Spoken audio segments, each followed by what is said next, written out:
Morning, everyone.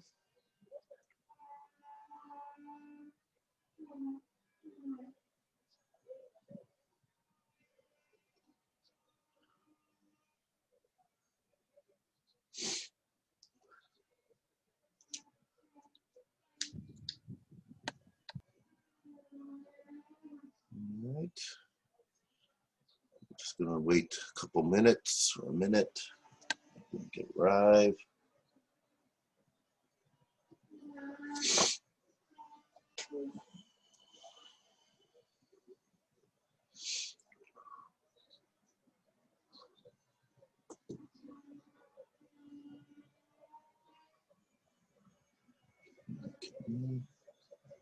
While we're waiting, any questions,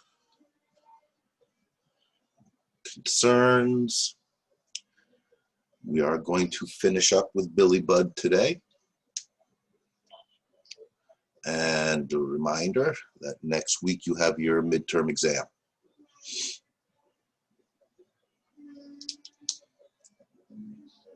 Are you gonna practice like writing today or not, like a basic and talking about the possible like teams that we're gonna discuss? Yeah, what we're going to do is we'll go through, wrap up in the first half, and then in the second half of today's class, we'll go over what the expectations are for the exam. And we can, I'll go over that PowerPoint with you where we can look a little more closely at the themes, the characters, and so on. You know, in terms of the actual writing, remember that I posted that document on Essay Essentials. And just as a reminder, you're going to be writing an essay, and you are expected to follow the 5-paragraph structure, thesis statement, and all that, which we'll review in the second half today. Is that what you were thinking? Yeah, exactly. Thank you. Yeah. Any other questions about the exam? Well, again, we'll address that in the second half. So if you're concerned or have questions regarding the exam itself, we'll discuss that in the second half. A question about dictionaries. Do I have to find a paper dictionary for this? Oh, no. Remember, during the exam, your cameras are all going to be on, okay? So just as a reminder for that. And you need to unmute, right? We're mandated to do this. So before I address the dictionary question, be sure that you have cameras that are working, and try to be sure that you are when we have our exam next week, that you are in an environment that is quiet. Okay, so because your mics are going to be on, which then if there's noise in the background and whatnot, we're all going to be exposed to it. So keep that in mind. Regarding yes, go ahead. I've taken 2 exams so far, and the teachers have, they took an exam previously with another group. Okay. And they found that keeping the mics on created way too much noise for everyone else, so we kept our mics off for the past 2 exams. So yeah, I'm glad you brought that up. I'm anticipating that. We'll see how it goes. If there is noise, obviously we'll shut the mics off. Okay, perfect. Because it's just distracting. Well, this is what I'm anticipating. But we will start by following procedures by the letter, kind of like Captain Veer, following the rules exactly as they are written out. But yeah, we'll modify. Probably have to. We'll see how it goes. But the cameras need to be on. Okay, that's essential. And regarding the dictionaries, if you don't have a paper dictionary, you do have your phones, which are dictionaries. But obviously, you're only supposed to use your phone as a dictionary. Right, and again, I'll remind you for the exam, trying to look things up during the exam is just going to work against you. I promise. You're going to piecemeal trying to find information. Remember, this is an open book. You come with the books. You come with your notes. I'm fine with that. Okay. But it's a timed exam, right? So I'm going to put it for 3-hour exam, which I think will be more than enough time. But use your time wisely. Again, I'll talk about certain strategies that I think will be helpful regarding the exam, and we'll talk about that in the second half. Do you prefer the notes typed or like on the computer? Because I can scan my handwritten notes and put them in the computer. If that's what you prefer. No, I mean, again, the only thing that really should be on your computer is, Word as you're preparing. So whatever notes you bring can be handwritten, or you can print them out. That's up to you. Again, be careful with what notes you bring. If you have, 20 pages of notes, you run into the problem of trying to track things down. That is going to take time away. The question is designed to test your knowledge of the stories. Okay, so if you have read them carefully, if you have been attentive in class and taken notes, and ideally the best way to prepare for the exam, I know it's a bit much to reread all of Billy Budd because it's long, but certainly read over sections. And you've seen how I draw your attention to certain things. Okay, those are the things you're going to want to incorporate into your essay. Exactly how or how many of those things will depend on what tact you take regarding the prompt that you'll be getting when you answer the question. Okay? So, again, I don't mind you having notes, but I'm always cautious about that because I don't want that to be your notes to end up hindering you. Right? The key is, and again, I'll go over this again in the second half, but most importantly is think before you start writing. That's the key. Be sure you read the question carefully and be sure you're answering the question. All right, so the more familiar you are with the texts, the better you'll do, obviously. Okay. Any other questions?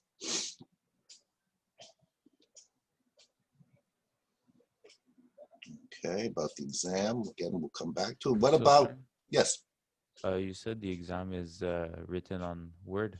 Yes, please. Okay, what if and we're allowed the book, right? Yeah, Okay. I encourage you. The book is helpful because it allows you then to use quotes. I see. Okay. Okay. And Yeah. what do we need for the exam? I have the camera on my monitor. What else? The camera and your microphone. Okay. So yeah, that's pretty much it. And obviously access to Word. I see. All right. Thank you.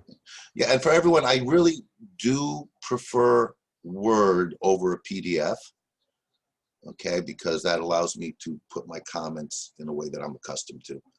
And no pages, right, or any other thing other than Word or PDF. Because I've had issues in some of my other classes where they're sending me things that I can't read. I can't read pages on my computer. Maybe I can, I can't figure it out.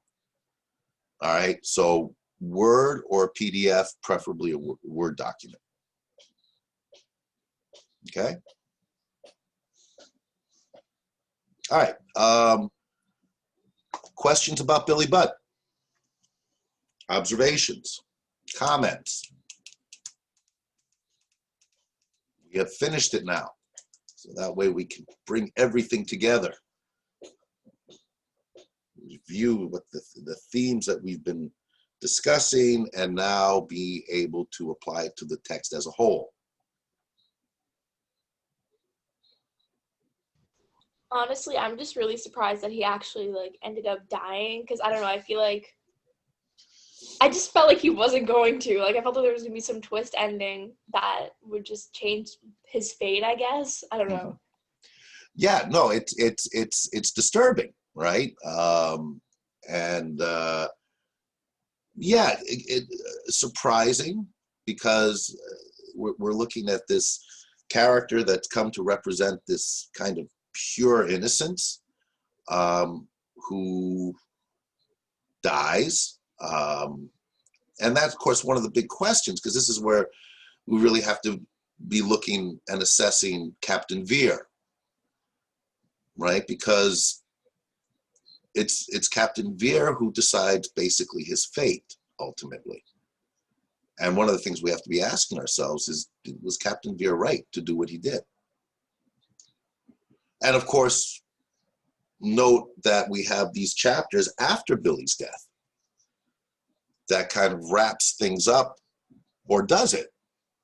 It's very much left open to us in many ways in terms of how we're going to interpret what happened, right? So the story, circulates the story of Billy Budd and what happens in the official account of what transpired.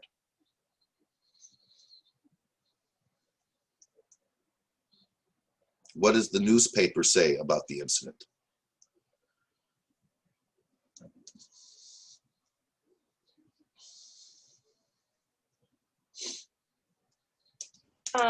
That, well, first of all, in the news article, it mentioned like how he was conspiring and everything, and then how Claggart, well, he stabbed Claggart in the heart, which isn't like what happened. Mm-hmm.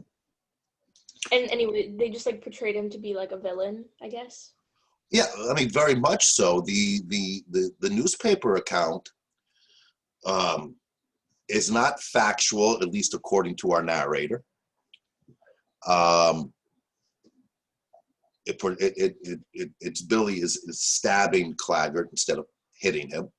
It's also very much almost a complete reversal of roles in this portrayal, right? Because in that newspaper article, it's suggesting and stipulating that Claggart was really good,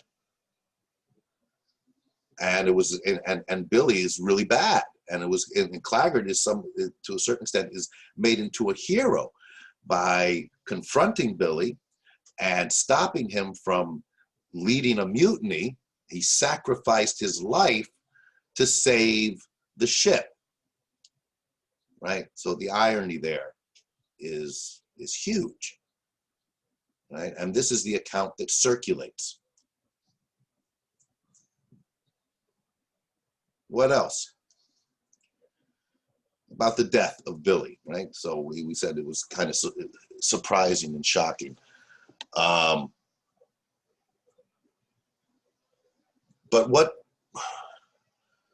how does Billy react to his fate once it is revealed that he's going to be executed?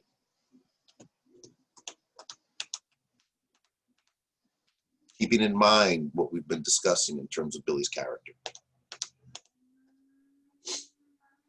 In that case, basically, Billy didn't really, he was not really afraid, or it seems that he was not really concerned about what's going on because of his, the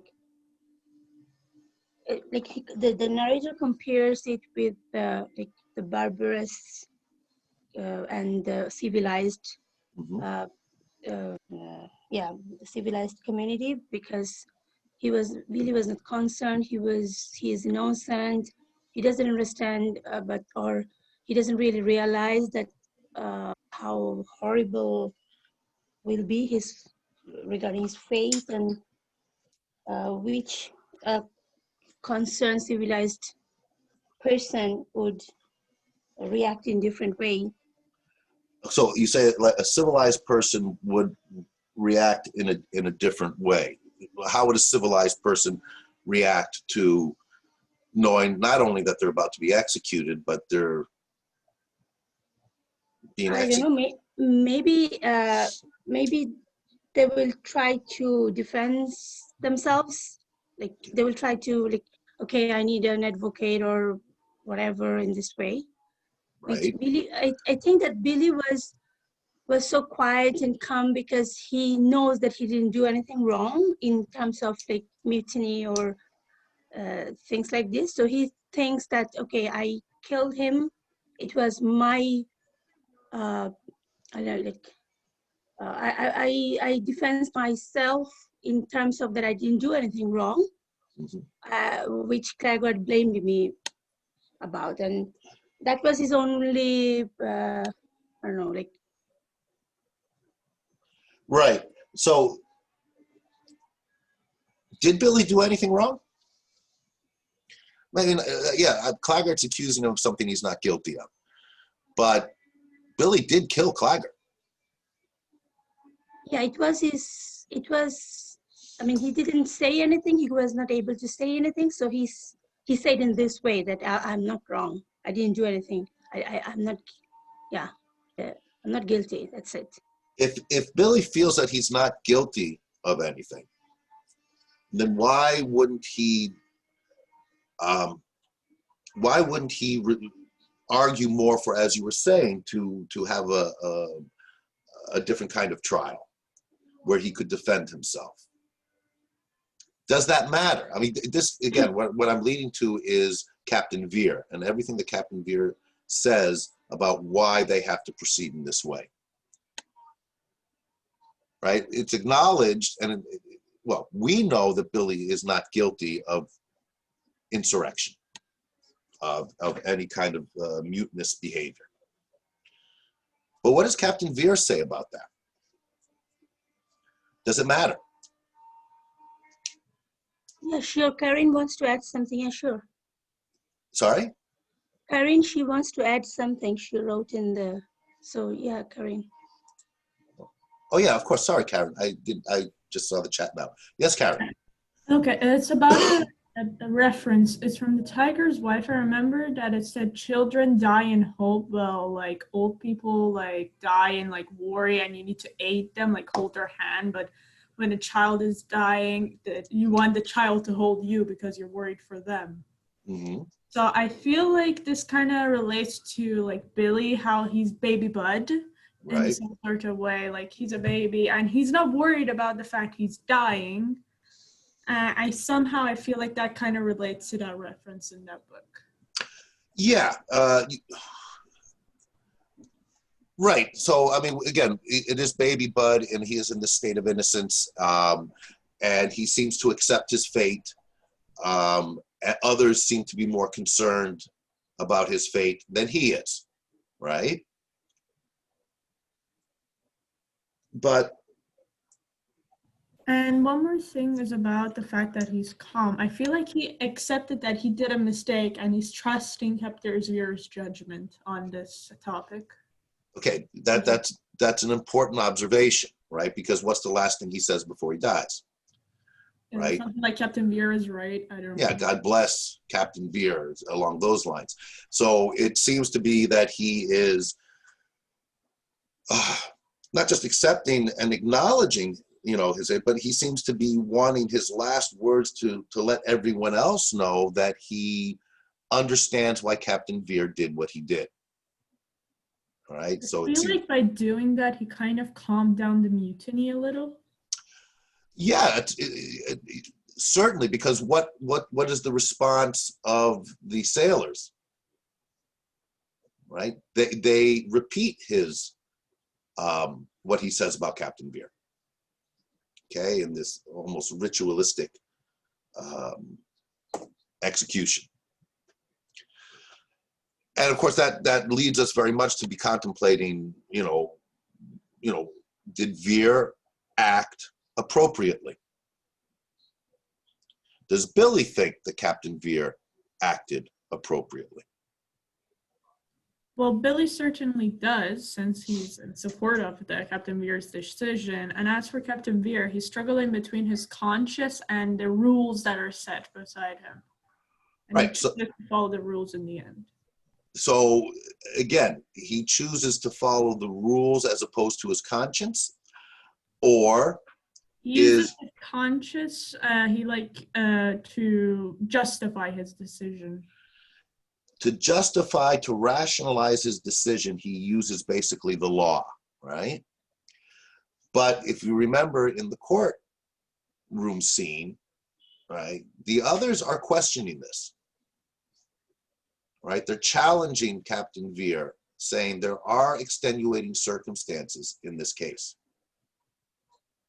So even though you have by the book, it doesn't matter whether Billy was guilty of mutiny or not, doesn't matter whether Claggart's accusations were accurate or not. All we're looking at is this very singular thing. Billy Budd struck Claggart and killed him. And that's following the law to the letter. So is there a challenge in the story? Is this story challenging the idea of following the law to the letter? It's complicated because, again, the argument against this saying, well, come on, first of all, it's Billy Budd. Even Captain Veer, everyone's seemingly acknowledging, no, he couldn't have been guilty of any kind of mutinous behavior. He was being accused of something that he was not guilty of. His stutter, and couldn't speak, and he lashed out. It wasn't like he pulled out a knife and stabbed him. It wasn't like he beat him over the head with a bat, right? It was a very spontaneous, instinctual reaction on Billy's part. What that does for us as an audience, and what of course it impacts the other characters, is this idea that you can't approach things in such a clear, cut and dry, law-based attitude. And Captain Veer argues forcefully against that, in favor of following the letter of the law. Is the story seemingly condoning that, justifying that? Or is it challenging that? And again, you have to think about what transpires after the execution.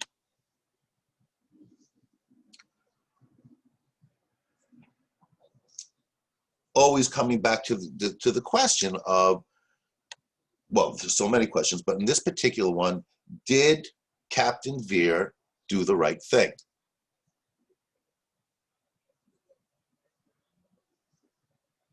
And that's not an easy question to answer. It requires a lot of thought. It's not a question of necessarily did Captain Veer believe he did the right thing. Did Captain Veer, because we know what happens to Captain Veer after the execution.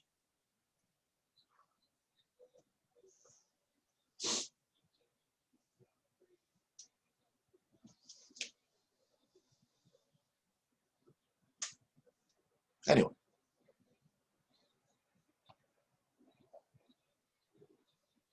Sorry, could you just repeat the question? What happens to Captain Veer at the end of the Like story? after Billy dies? After Billy dies. Oh, well, they say like a few weeks later, or like, yeah, I think it's a few weeks later, Claggart goes, well, the ship goes to battle, Mhm. another ship, and then he ends up dying. Right, so the ship goes into battle, right? Remember, it is a warship. Mhm. And Captain Veer is wounded and then dies. Yeah, and right before he dies, he says Billy Budd twice. Billy Budd twice. What do we make of the way he says Billy Budd? Why is he calling out Billy Budd's name when he's about to die? Just as the last words Billy Budd says before he dies is in praise of clearly, seemingly, shouldn't say clearly,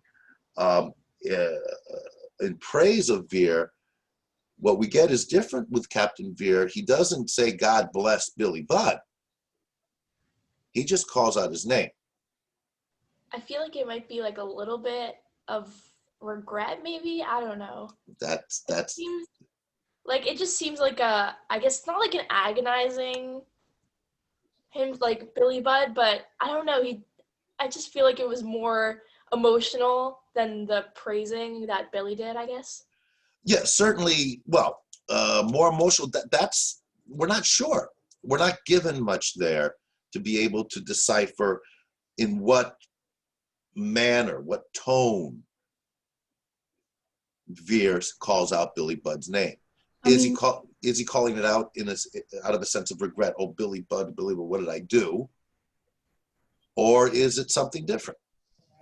I mean, we can fall back on like the relationship Billy Budd and Captain Veer had, and how it was similar to a father and sonly relationship. If you want to go off on that, it might be a regret, but if we want to go as if idealizing Billy, it would be kind of like Billy, I don't know, like worshiping kind of thing.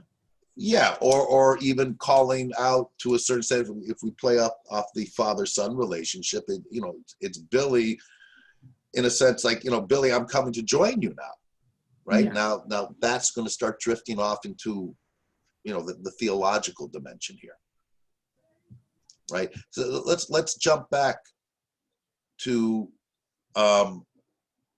why Billy is seemingly not fearful. Remember the scene with the chaplain, which we're going to look at closely because it's really important. What is Billy's attitude towards the chaplain? What's the chaplain's attitude towards Billy? Remember, the chaplain is a representative of the church, of religion, Christian religion.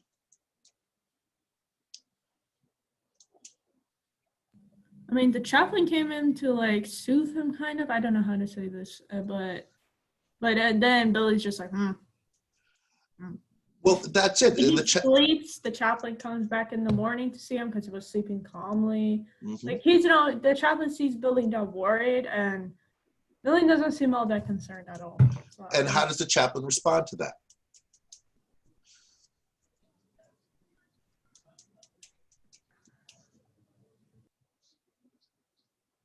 What is the chaplain expecting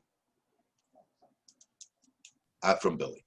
Worry or like pleading or something like that. Exactly, right? Because Billy knows that in a few hours he's going to be executed.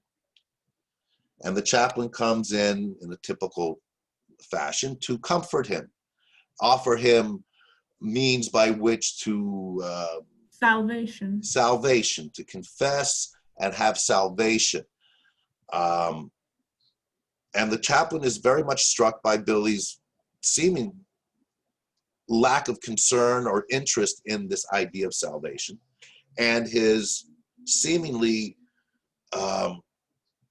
lack of fear of death. And this seems to baffle the chaplain, right? I mean, chaplain doesn't know how to respond to this. And what does the chaplain do when he finally leaves him after the second visit? He kisses him on the cheek. He kisses him on the cheek. It's an unusual action, right? So what do we make of that? Now remember this in the context of the theological implications. In the religious belief, the idea of when you die, what happens? You go to heaven. If you're a good person, right? Yeah. You're going to go to heaven. And what does heaven represent? I guess like purity and like everlasting, just like peace. Yeah. So the commentary here seems to be suggesting that the chaplain can't understand why Billy isn't fearful. But Billy, in his pure state, and we have to parse this a little bit, but doesn't fear death. But from the chaplain's perspective, and from anyone who's religious, who has confessed or has purity of heart, has that innocence, death wouldn't be something to fear, because you are then going to heaven for everlasting life in a kind of paradise. Right? I have a slight thing to say about that. Sure. I don't think Billy is innocent enough to go to heaven, given that he killed a person. He punched red whiskers and all that. He's violent after all, and I don't think he's pure enough to just be like, oh, I killed a person, I'm definitely going to heaven. So I don't think that really applies that well. Well, yeah, and is Billy thinking about that? All right, because again, we're looking at this, you know, what Billy comes to symbolize more than what he actually is as a person. So if we come back to the idea of Billy as Adam before the fall, before there's an awareness and understanding of death and shame and all those things, would Billy even have a concept of what heaven is in the theological sense? So, you know, come to your point, Karen, you know, no, I mean, it's very noticeable that, and this is what I was trying to get at earlier, is Billy truly innocent? He actually killed a superior officer. That's punishable by death, right? Whether it was accidental or not, I mean, not just accidental, it wasn't like he slipped and fell into Claggart. He struck him. And this is Veer's whole argument, right? That it doesn't matter what surrounds the incident. This is the facts as we have them. Billy struck a superior officer and killed him. That's it. That's all. There's only one way to resolve this.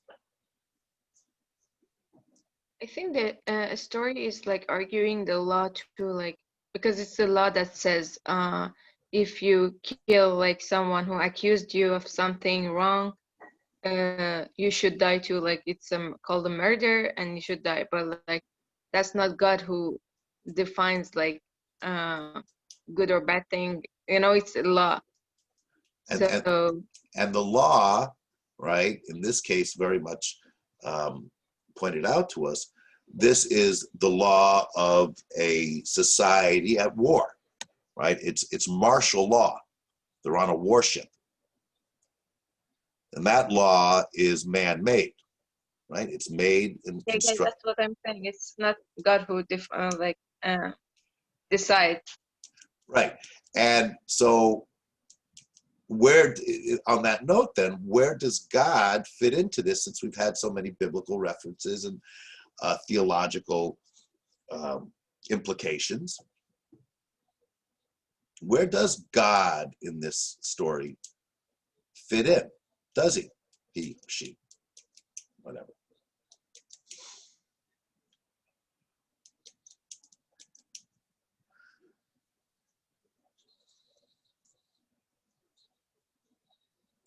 See, it's one of the more interesting things that the story does, is it really is challenging us when, in terms of beliefs we have, especially about the death and the hereafter and where do we come from, where are we going type questions, and acknowledging that we just don't know. And this is very much exemplified in the chaplain, who really is baffled and doesn't have the answers here as to in terms of his ability to understand Billy's attitude. And Billy is very much removed, ironically, since he's, you know, referenced to this Christ imagery and so on, but is very much removed from that theological paradigm of, you know, what transpires when you die and salvation. You know, how does one achieve salvation? And that seems to be of no concern to Billy whatsoever. That removes him from the rules, if you will, and regulations associated with religion. Right?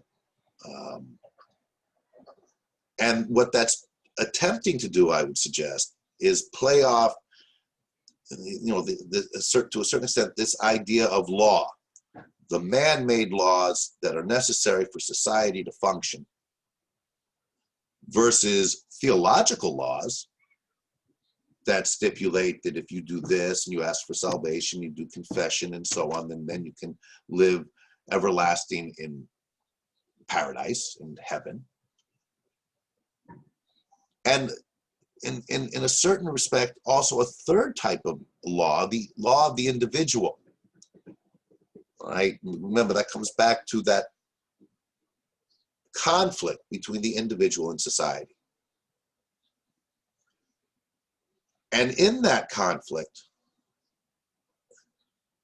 where does the role of religion rest? Right? The suggestion is that religion is part of that society. Right? The chaplain is aboard the ship, the microcosmic society of the UK at the time.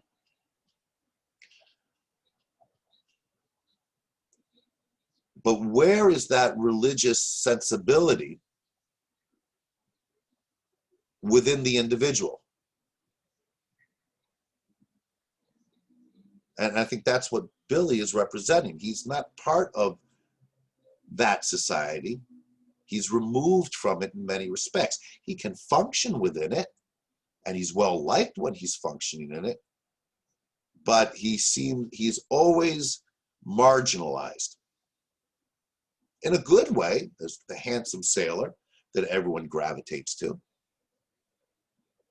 but he's always standing out in a certain manner. And this, of course, comes back to Claggart. Why does Claggart single out Billy? Is Claggart recognizing something in Billy that makes him other? And what is it? What is that element in Billy that does make him other? We've discussed this, right? His innocence, his purity, his lack of experience, right? Remember, with Billy, what he doesn't experience, what he doesn't have, he can't recognize in others. Comes back to him being designated as a baby, right? Or as a barbarian in the context of the story. That he can't wrap his head around these things, but it doesn't seem to trouble him that much, other than when he gets flustered, and we have that one flaw, right? Remember, the stutter was described very emphatically in the first couple of chapters as not just a flaw in this otherwise perfect, handsome sailor, but also that flaw is a reminder that Satan still has his hand in everything.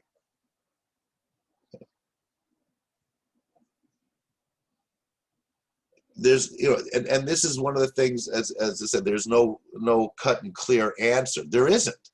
That's why we try to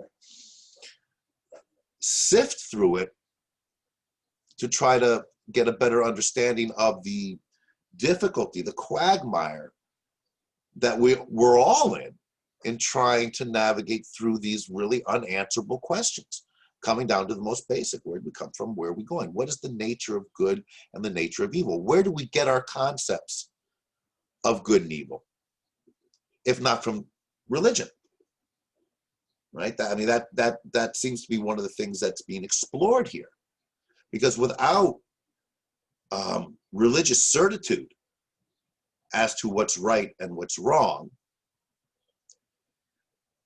where do we turn to know the difference between right and wrong? And that comes back to Captain Vere. Captain Vere turns to the law of the society, the martial law that he is responsible for. That is where he turns in order to determine or to decide right from wrong. And that's questionable, right? Because we're all sitting here, certainly as an audience, saying to ourselves, don't kill Billy. Billy doesn't deserve to die here. Where are we getting that from? Our moral assessment of the fate of Billy Budd. And that comes back again to the individual. if the idea of the difference between good and evil comes from religion, but that religion is no longer viable, right? Its power has been diminished, it's questioned. Then there's a turn towards society, societal laws, and society and government determining what is right and wrong. But that seems to be flawed. Then where else can the individual turn other than to themselves?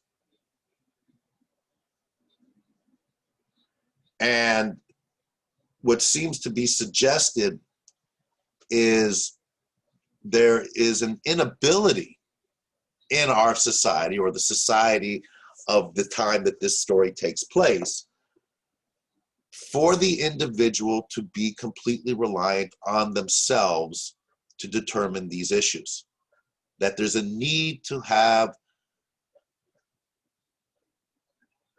outside elements, whether it's theological and religious, or whether it's societal and government, to tell us the difference between right and wrong. And everyone has to conform to that to some degree. Yes. Something is bothering me. I don't really know what Billy really believes in and what his, like, we keep going on about the religious and everything, but this all goes back to Billy. What Billy thinks, what Billy believes or has, like that, because we haven't given any hint as of what Billy. No, like, and I think that it's an important point, but what it does lead to, I would suggest, is whatever Billy believes, it's not predicated on these impositions from outside. Oh yes, he's not affected by it. Yeah. Right? And he's the only one. To some extent, we can see Claggart as trying to usurp these things, right? In terms of morality and ethics, we see in a religious sense, clearly what he's doing is counter to that. And then we see him also trying to usurp by manipulating the societal laws, by lying, basically trying to get Billy killed, because if he can prove that Billy was part of a mutiny, then Billy will be executed as well.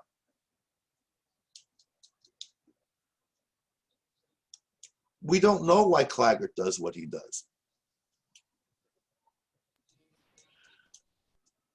We don't know exactly what Billy has inside. This is that troubling aspect of, if you don't have the religion, you don't have the society. It is all you, right? The rights of man, the individual, but that can't be known by others.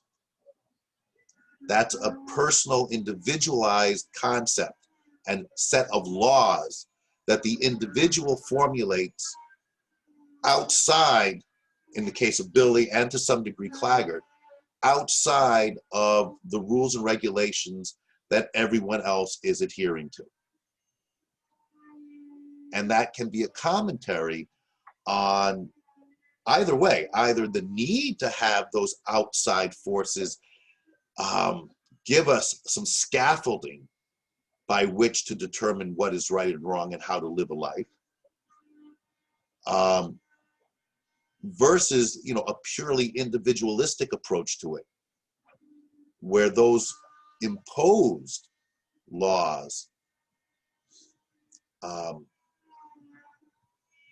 curtail the individual from pursuing their own understanding of right versus wrong. Is everyone with me? I know it's kind of heady stuff, but these are the questions that the story conjures. And we don't have It doesn't really answer it. It doesn't. The point, I think the reason that the story doesn't answer it is these are unanswerable questions that the story is exploring.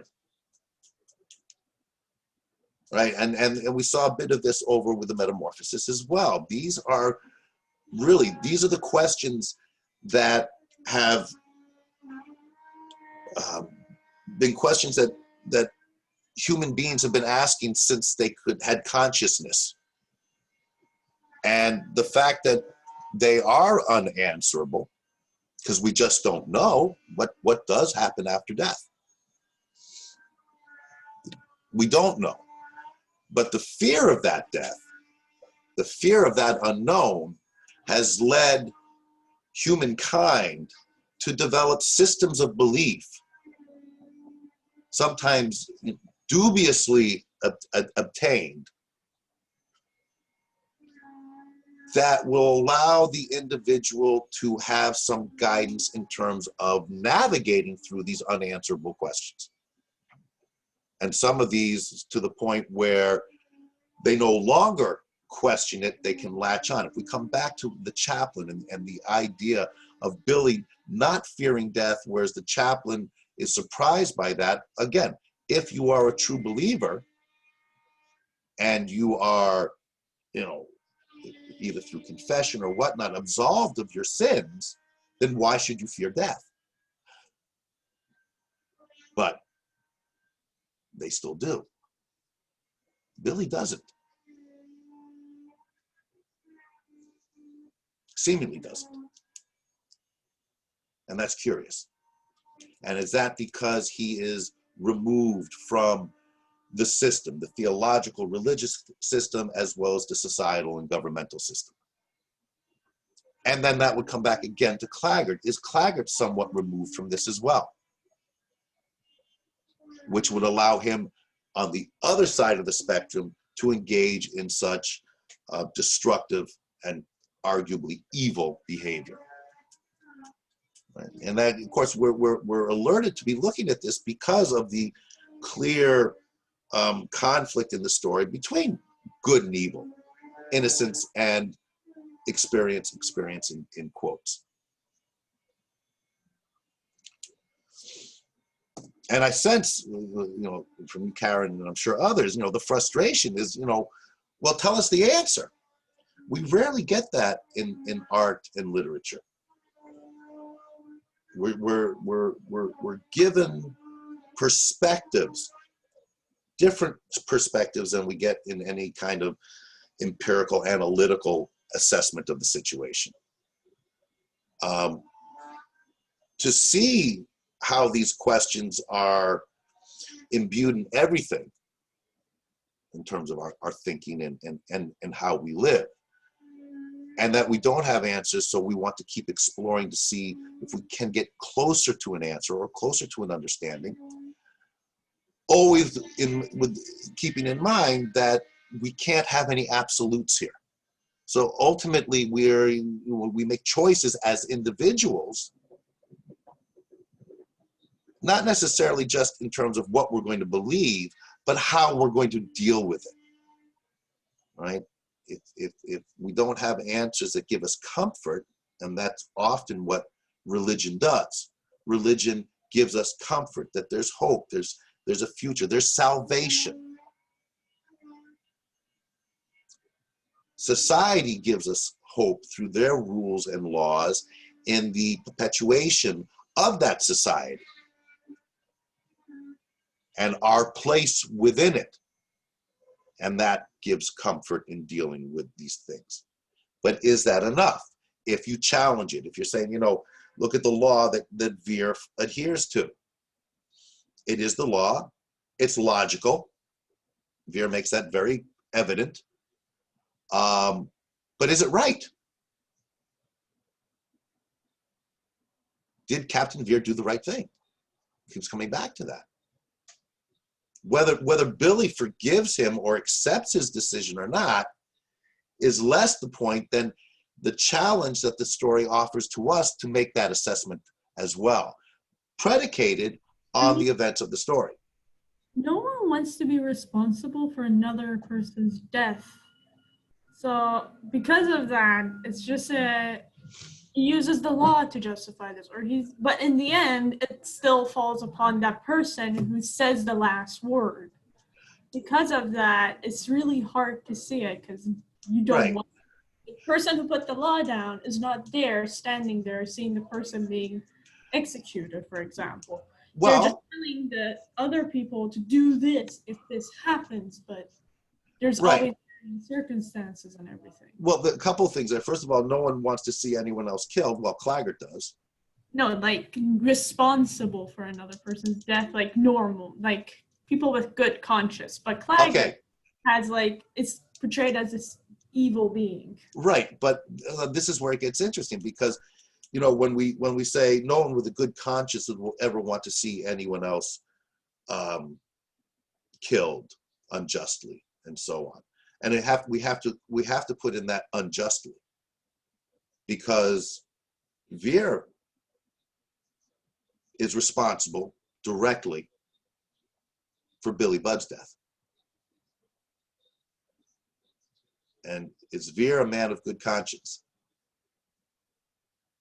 And was it just Well, and justifiable? Sorry? Who are we to say, like, this is Captain Weird has great conscience, like, Well, challenge. but those are the questions we ask. And the way we approach that, if we're dealing with that particular question, is we'd have to look at the characterization of Captain Veer throughout the story. How is he described to us, right? And we know more about Captain Veer than we know about Claggart or Billy, right? They're more these mythological types of figures who have no background, have no past. But Captain Veer, we do learn quite a bit about. And I think that's the point, right? Because he seems to be the biggest representative of actual humankind in this predicament.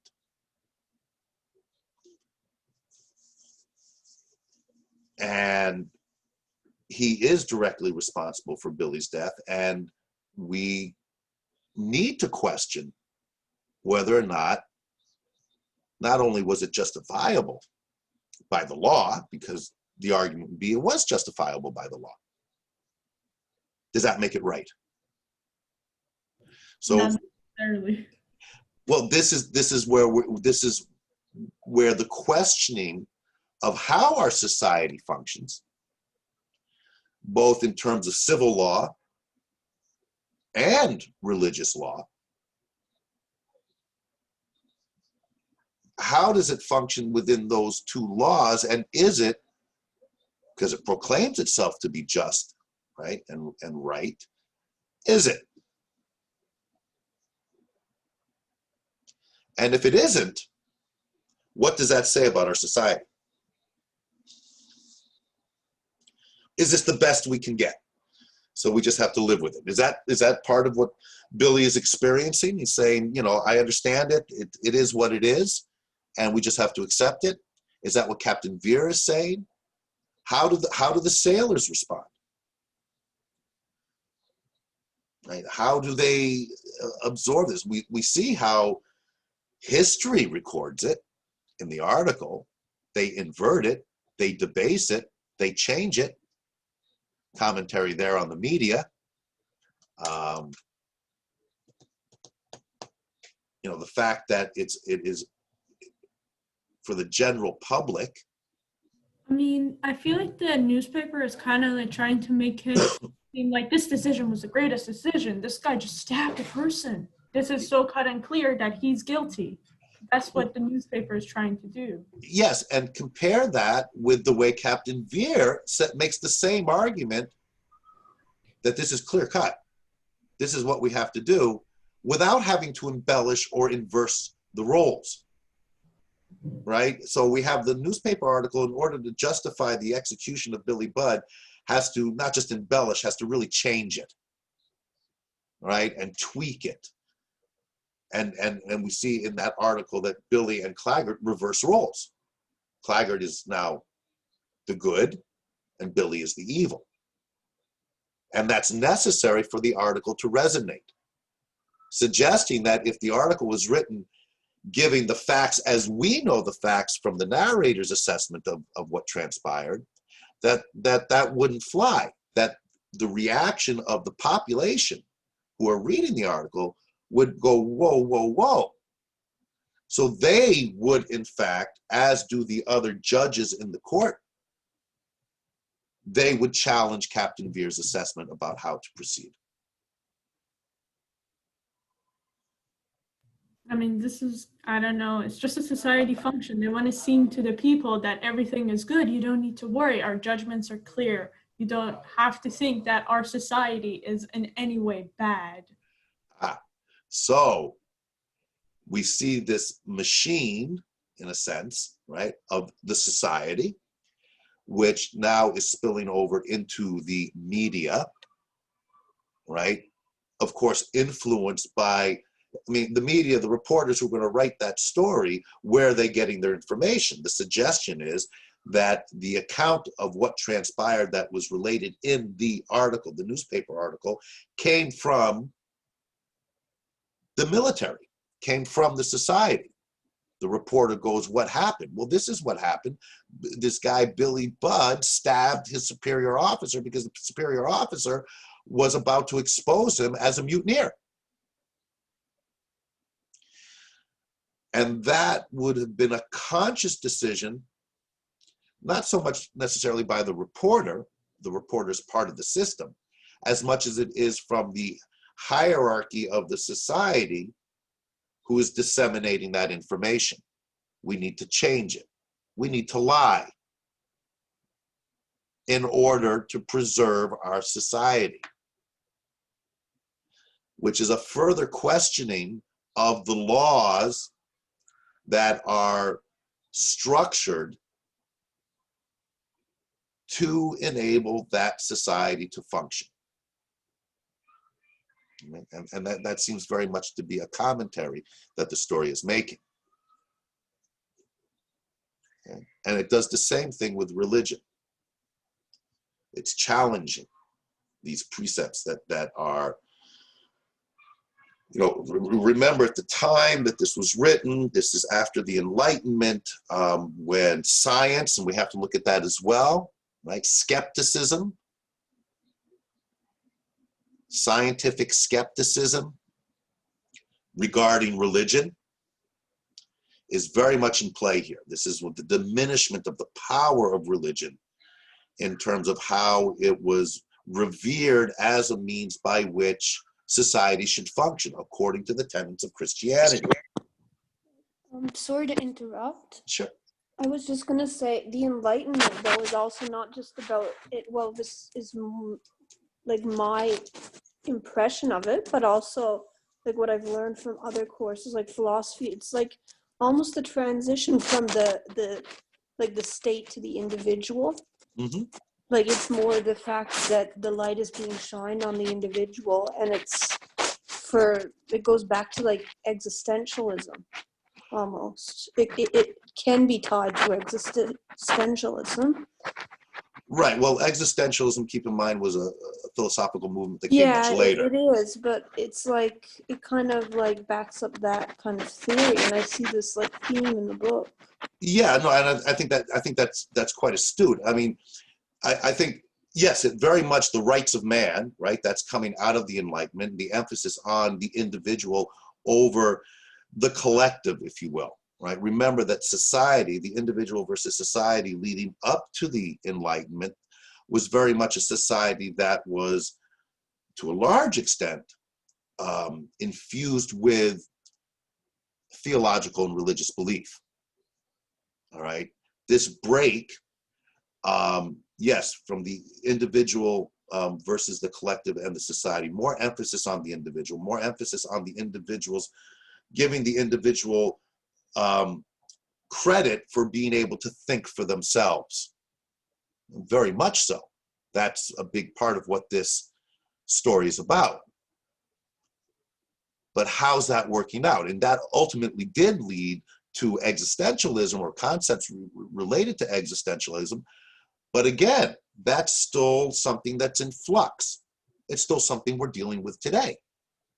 We see this all around us very much today during this pandemic.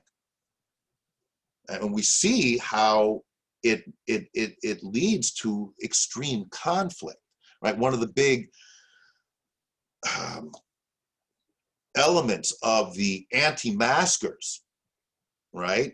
We're being told we need to wear masks everywhere. There's good chunk of the population that is resisting this, at times vehemently. Why? Well, one of their main tenets is you are intruding on my right to decide.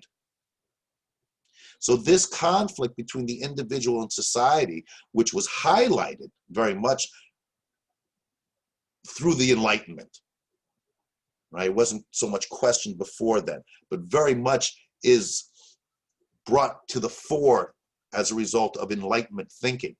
I feel like this, sorry to interrupt again, but this theme of like deciding and one's freedom, I think it should never go to the extent if safety is like almost at play. Because when you think about someone who has like intentions of, you know, murdering someone, committing like atrocities, it's like it obviously restricts their freedom, not for the obvious reason that it's like heinous and inhumane, but also because these are all linked to like someone else's safety. It's not just yourself that you're jeopardizing, and you should not be your actions should not influence the course of somebody else's like life, or for them to achieve their full like potential.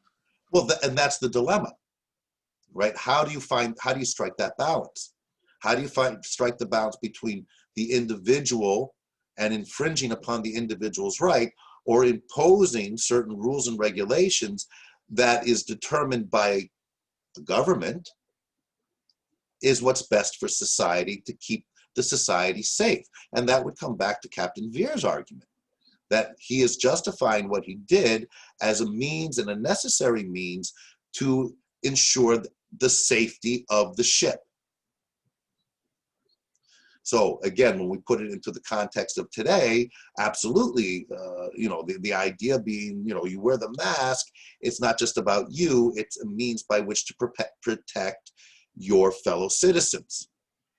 But again, note the resistance, and that the resistance is often rooted in personal choice. This conflict between government and the individual, which we're seeing very much in the forefront of Billy Budd, is still very much in the forefront of today. And it hasn't been resolved. It probably never will be resolved completely. And that would lead to some kind of utopian society, which has always been talked about, but has never been realized. So it is that conflict very much, Jane, and you know, a very astute observation, between what came out of the Enlightenment of the individual versus the society, the rights of man. Come back to that again. Right? And how do we reconcile that? And I think this story is very much exploring that. And not giving us any clear-cut answers, but asking us to reflect, and to reflect from a different perspective than we may be accustomed to. An unsettling perspective, if you will.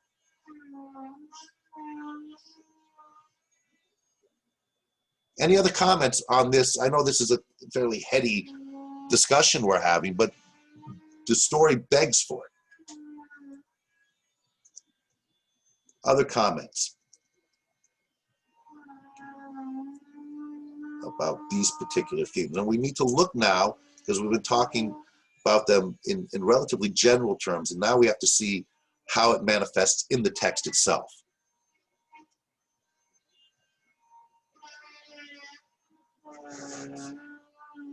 Okay, so let me call up the text, and we'll just focus on a couple of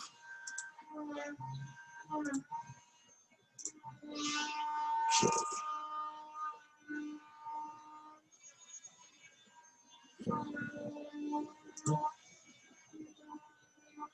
Okay, everyone sees this? Yes? I take that as a yes, because we've always, Yes. Okay.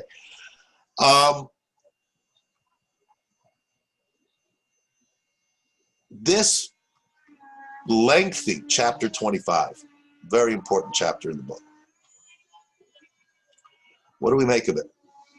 What transpires here? Related to what we've been talking about.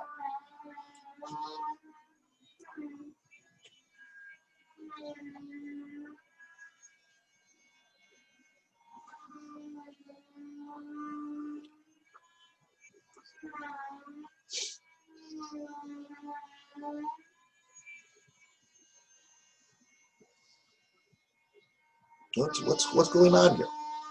I mean, this is very much dealing with the issues we were discussing, right? Note, right? We have Billy who is now waiting for execution, right? And what the story is relating to us. Well, remember, Billy is what's he referred to among other things, right? He's referred to as baby Billy and the idea of innocence, but he is also referred to as the peacemaker. We haven't talked much about that. But remember, that was the name that was given to him when he was on the rights of man. Bit of irony there. The peacemaker, even though he is prone to violent outbursts. Okay, but in the case of Red Whiskers, the violent outburst ultimately led to peace.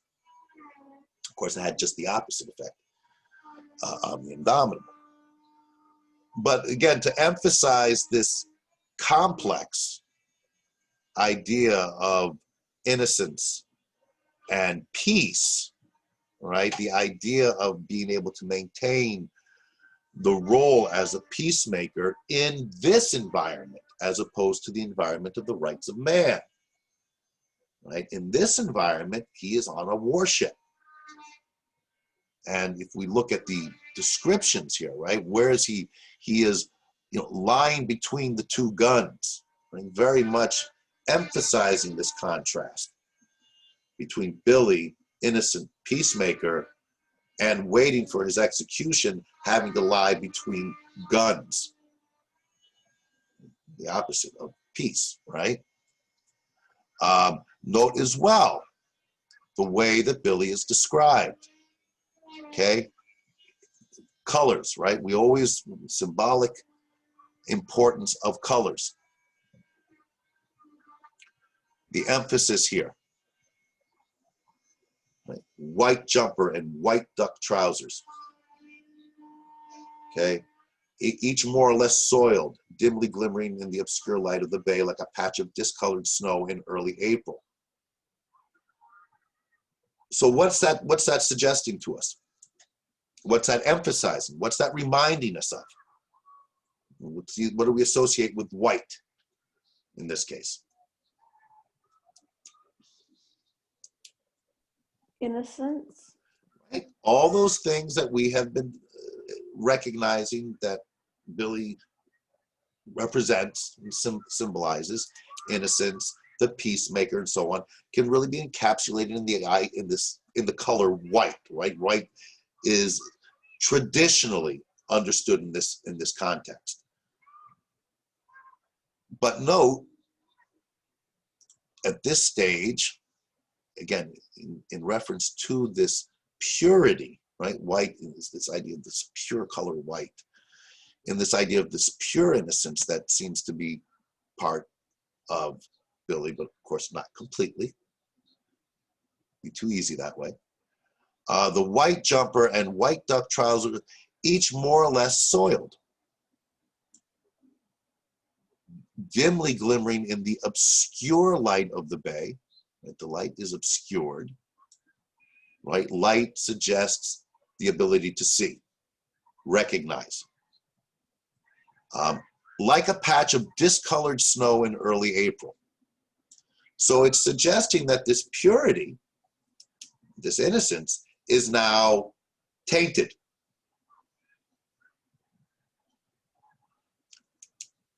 But the question is, tainted by what? Tainted by the injustice that's about to be imposed on Billy, or tainted by Billy himself, by his actions, challenging the idea of his purity. Right? Again, try to imagine if Billy was never violent, right? Didn't have the stutter, didn't have any flaws, right? The emphasis on these particular flaws in the character of Billy is, again, very much reminding us that it's not pure. There's always a little something there that makes us question. We cannot have that absolute. If we think about that in terms of Billy as a Christ image, which we very much get here at the end, right? I mean, the whole sequence of his death, and the way that the yardarm is then treated like the cross by the other sailors. That is suggesting, if we look at it in terms of the Christ imagery, is that a challenge to the idea of the purity of Christ? You know, this gets we won't delve too deeply into the theological implications of the Christological concept of Christ as being both fully human and fully divine. Okay, but that is something that's lurking here, because that is the Christian Christological understanding of Christ.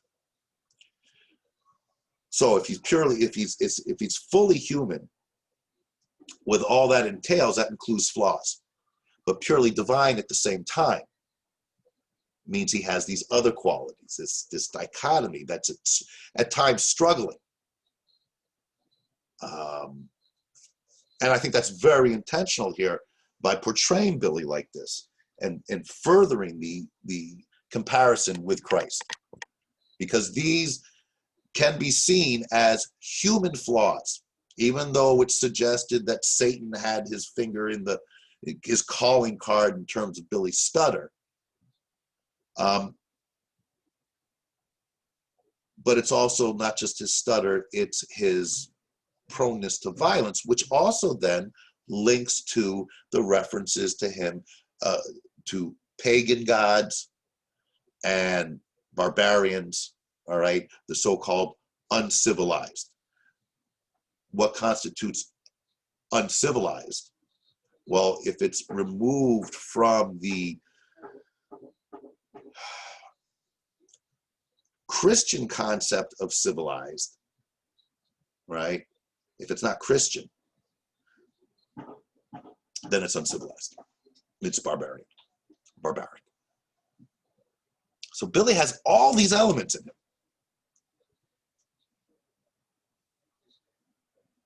Dooming him in this world where the emphasis, in particular, and this is why it's on a gunship at war, that's an extreme example of the societal restrictions that will be imposed. Remember, they're impressed into the service. Many of the sailors are there against their will. Right? And that, of course, ties into the individual and the individual will, and how the will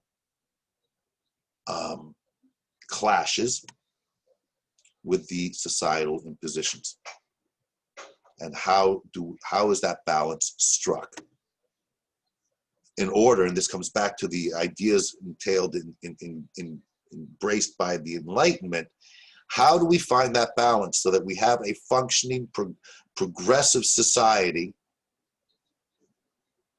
that's functional, while at the same time allowing the individual to fully explore that individuality?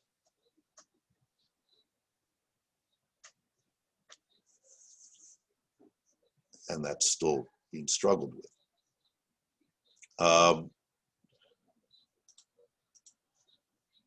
So again, in anticipating for your exam as well, you want to be attentive to the color symbolism and so on.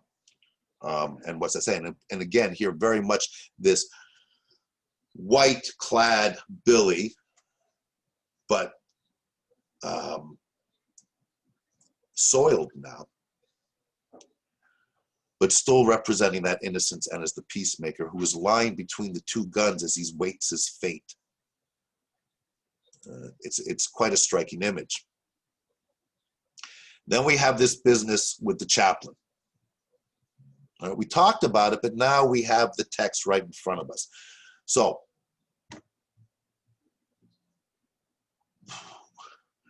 the chaplain comes to see him.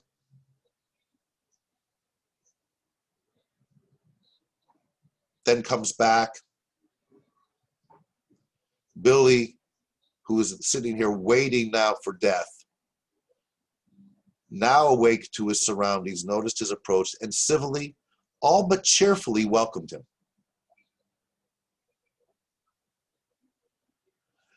But it was to little purpose that in the interview following, the good man sought to bring Billy Budd to some godly understanding that he must die.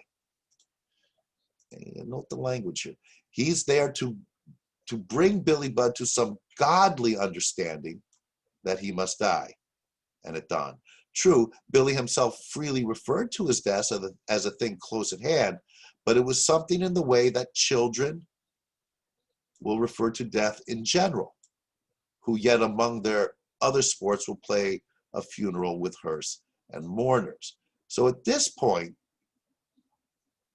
it's as if Billy, and this fits in with Billy and what we know of him, can't understand this godly understanding, if you will,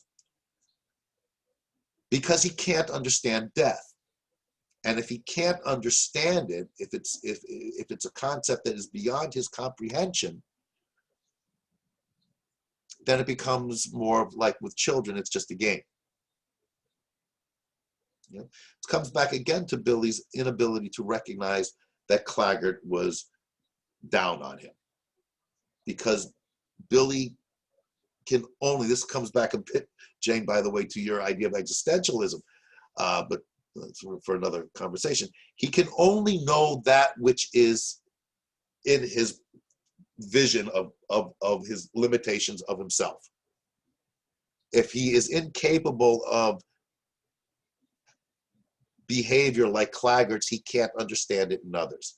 He is encapsulated in only his own understandings.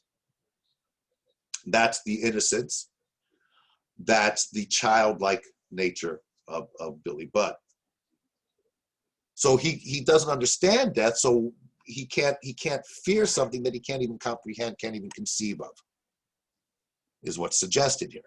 And the chaplain is, well, again, his reaction to it.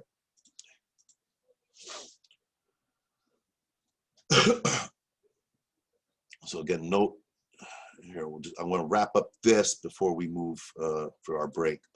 Not that like children, Billy was incapable of conceiving what death really is. No, but he was wholly without irrational fear of it.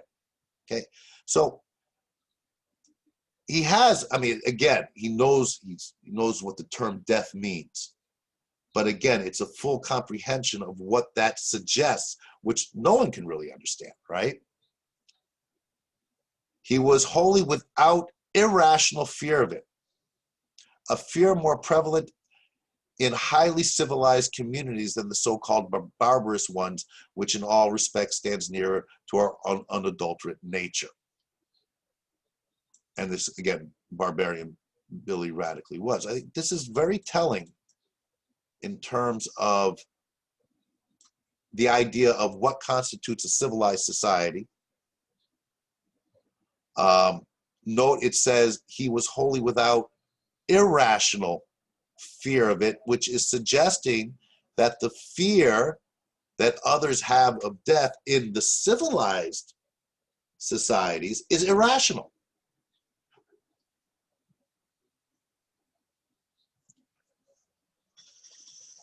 And it's suggesting here, and this is where again we see there's so many layers to Billy outside of the Christian references to him as Christ or Adam and all this stuff, as barbarous ones, people removed from that narrative that is so germane to our understanding of our own civilization, Western civilization.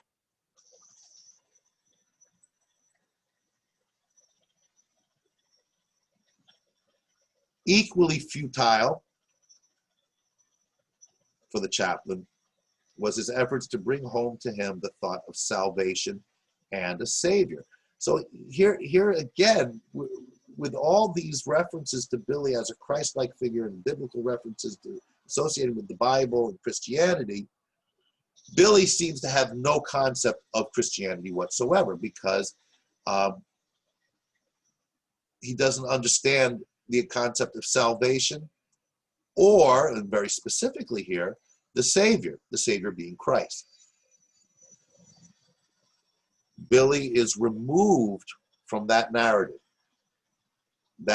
which is so all-encompassing to the civilization. And the civilization here, remember the chaplain is a representative of the church, of religion, but where is the chaplain? It's not in a church. He's on a warship.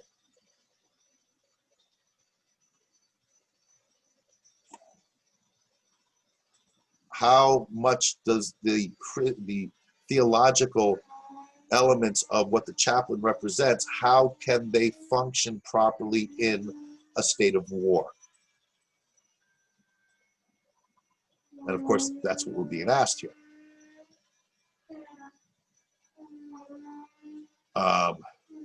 But the indomitable chaplain was a discreet man possessing the good sense of a good heart. So he insisted not in his vocation here. At the instance of Captain Vere, a lieutenant had apprised him of pretty much everything as to Billy. And since he felt that innocence was even better thing than religion, wherewith to go to judgment, he reluctantly withdrew. And this is when he reaches down and kisses him. What is that telling us about the chaplain? What is the chaplain, the representative of the religion? Acknowledging him.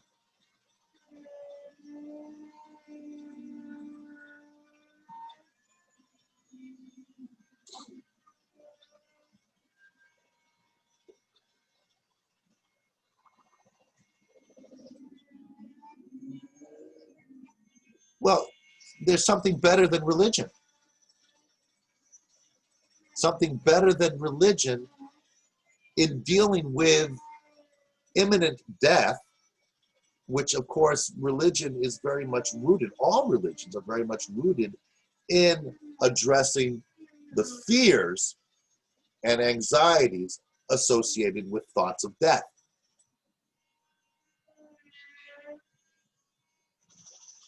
So he is saying innocence is better than religion in dealing with death, but also in dealing in judgment. Now, that's a particular and peculiar assessment coming from a chaplain. Because what judgment is he referring to here?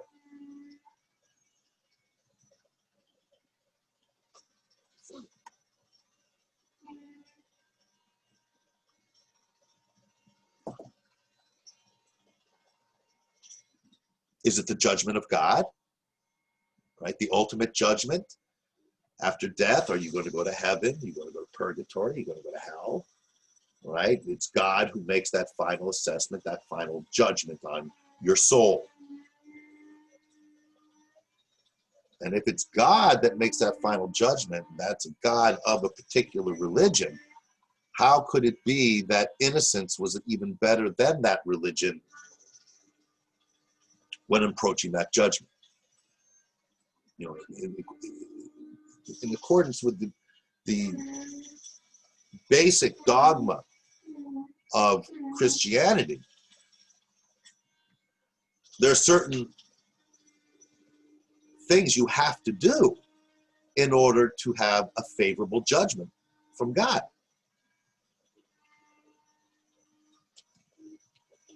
Almost like a set of laws that must be adhered to. Billy's innocence transcends, for the chaplain, those laws. And obviously, Billy's predicament transcends the laws of the civil laws of the society as well. Suggesting perhaps that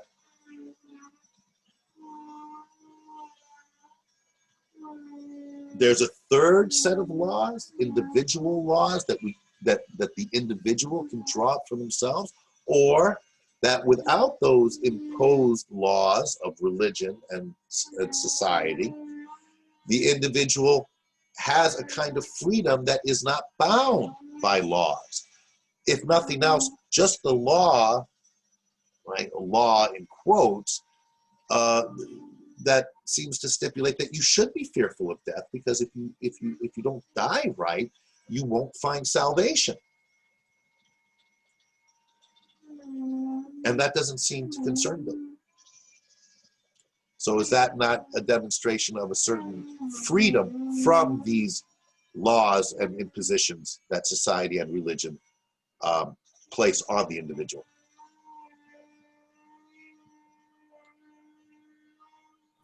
I mean, I kind of feel like this plays into Billy being an orphan as Okay. well.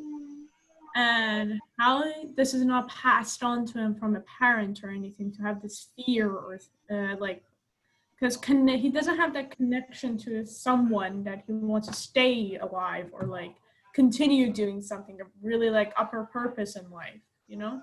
Maybe Well, that also has a place. yeah, and it's interesting that you use the word orphan, right? Because what that would suggest that his parents have died. But of course, Billy has no recollection of his parents whatsoever, and that's one of the mysteries surrounding him, right? He's a foundling. So Can be alive, cannot, because he was at the doorstep. What was it? right, but what's emphasized, and this of course ties into Claggart as well, is we don't know anything about their past, and it's very much emphasized with Billy, as if he just is this apparition that appeared. Right? The story is always playing with us with this. Is Billy real? Right? And we see this very much in his death, when we have that exchange with you know, when the doctor is you know, the scientist who is challenged to saying his body didn't twitch. Doesn't a body twitch when it's hung? I've seen, you know, they say, you know, they've seen people die before, and there's this man. It was very unusual the way Billy died. About the twitching, doesn't it when you're hanged, your neck break? Doesn't that mean you shouldn't technically twitch? Unless height is not high enough, I'm not sure. Well, according to what we're seeing here, the science would suggest that even because your neck breaks, but then there's muscle spasms and so on that twitch after the death. All right, in the throes of death, if you will. And that doesn't happen with Billy. Again, putting him in this otherworldly dimension. And that, which we'll touch on after the break, brings up this introduction to some degree of now another avenue in to try to understand these very lofty questions of science. Right? We've looked at religion, we've looked at society, civil, and now the science gets into it as well to try to explain these things. And as we'll see, the science can't fully explain it either, which adds to the mystery and adds to perhaps our frustration in not having those answers as to what Billy is ultimately and what he comes to represent. All right, it's 10 o'clock. We'll take our break. When we come back, just want to touch on like 2 more scenes, and then the rest of the class will be for addressing any and all issues you may have regarding the exam, and I'll pull up the PowerPoint as well so we can look at some of the major themes, remind ourselves, and so on. Any questions before our break? Let me rephrase that. I'm sure we all have questions, because the questions that are being invoked by this are going to remain questions. We're not going to get absolute answers. But anything in particular before we take our break? Wait, sir, the midterm is next week at the same time? Yes. Like starting at 8:30 or Yeah, I mean, later? Or? 8:45. I'll give everyone a chance to get settled in and everything. It'll start at 8:45 and you'll have 3 hours. Okay, and I'm assuming like handwritten and then scanned. No, I'll explain in more detail after the break, but no, I just Typed? type in a Word document. Okay. All right, so yeah, I know that the package they sent you said that you have to handwrite it, scan it, convert it to a PDF and so on. But in our last meeting, I brought that up, and I felt that that would not necessarily be the best way to approach this. Sir, just one thing. My laptop isn't like working right now because I need to fix like a technical error. But is it okay if I can give you like just a PDF? Yeah. I know you prefer Word, but Yeah. I might have to for this one. No, and that's a good point, Jane. Thank you for bringing it up. If you are having, for whatever reasons, issues with your computer, but keep in mind, you're meant to have your cameras on the whole time. Okay, but if you prefer to handwrite it, I'm not going to say no. Then you would have to go through the process of scanning it, converting it to a PDF, and uploading the PDF in the same amount of time. Okay. Thank you so much. It's Yeah. just a question of like typing it on my iPad versus writing it by hand. I'm not sure. So Just the only thing I ask, Jane, is, and for any of you who may decide to handwrite it, make it legible. Make sure I can read it. Okay. All right. Yeah, and I'll revisit this after the break and remind everyone as well that you do have the option. I'll explain what my preference and why I have that preference. But yeah, I mean, as long as I get whatever, as long as I get it from you, one way or the other. But we'll talk about that a bit more after the break. Okay. Okay. Thank you. Anyone else? Just to clear up, Mhm. so our midterm is going to be on the first story you read or the second story? You are responsible for both. So Okay. you should anticipate could be a question on just one or the other. I may give you a choice, but my usual modus operandi is just to give you one question on either the Metamorphosis or Billy Budd. Okay. So you need to be prepared for either one. Okay. Okay. Anything else? Think about it. If you have questions after we finish up with Billy Budd, we'll have plenty of time to go over them. All right. So back here at 10:30, and we'll pick it up from there. See you in a little less than 30 minutes.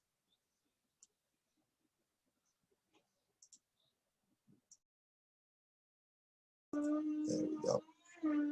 All right, so let's take a look at the last bit here of Billy Budd.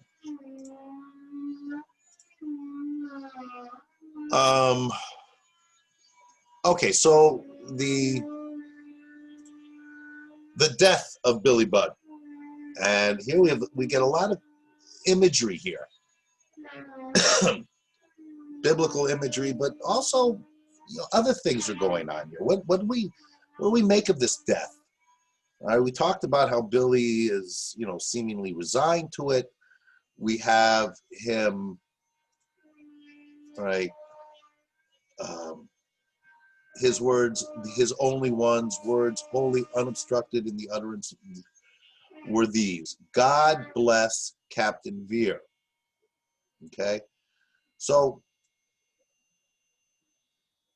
again, since we're talking so much about religion and theology in this, it's interesting that he says, God bless Captain Veer, because this is coming after the encounter with the chaplain, where the suggested meaning and associations with God bless relate to salvation and so on, which doesn't seem to be part of Billy's thinking. Again, his fluctuating to some degree between his individuality and that innocence and so on, with the society in which he has been planted in, and functioning on some level. And that's what the God bless is part of that society. That's something that comes out of the theology and religion, which again is infused into the society as a whole. And then the response, okay, with one voice from a low and aloft came a resonant sympathetic echo where they all repeat what Billy said. God bless Captain Veer. So again, we've speculated a bit as to what Billy means by this. Is it a way that he, what to some degree, is protecting Captain Veer by letting everyone know that he holds no grudge? Is it condoning Veer, recognizing, understanding that why Veer proceeded in the way that he did? And is this a kind of justification for that?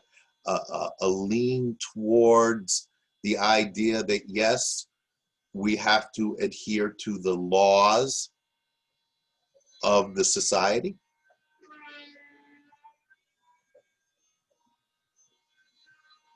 Again, note the language that's being used, the personal beauty of the young sailor, spiritualized now.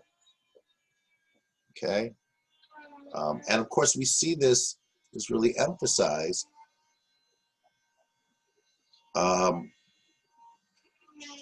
again with the biblical references here.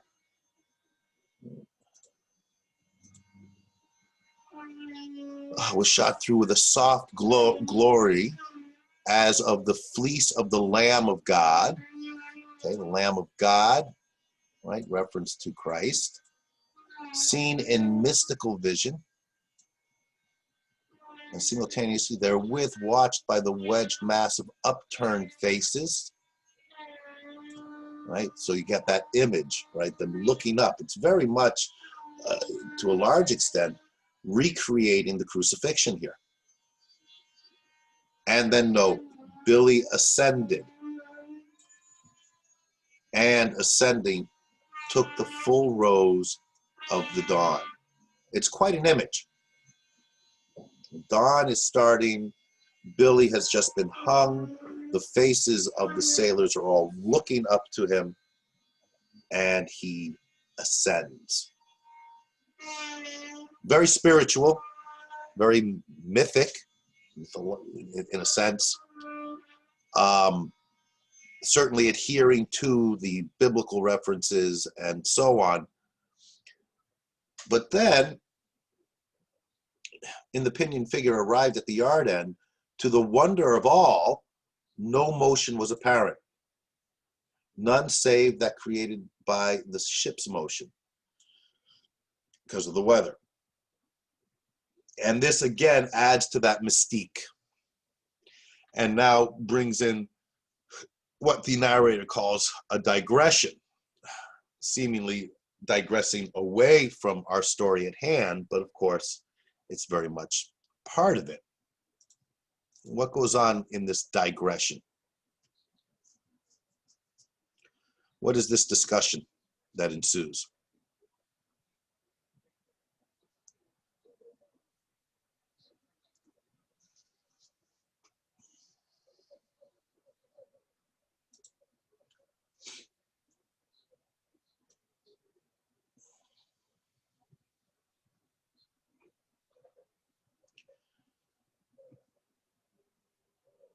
Okay, so we get here this introduction, to some extent, it's been lurking, but of science in a hanging scientifically conducted.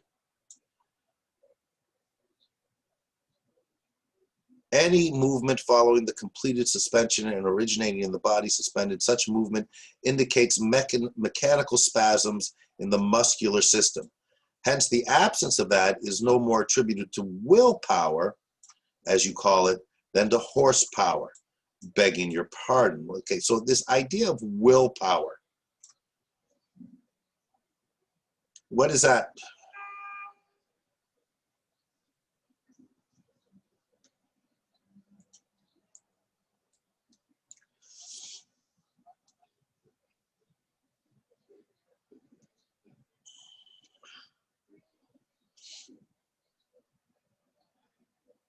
What is the purser suggesting here when he's talking about willpower?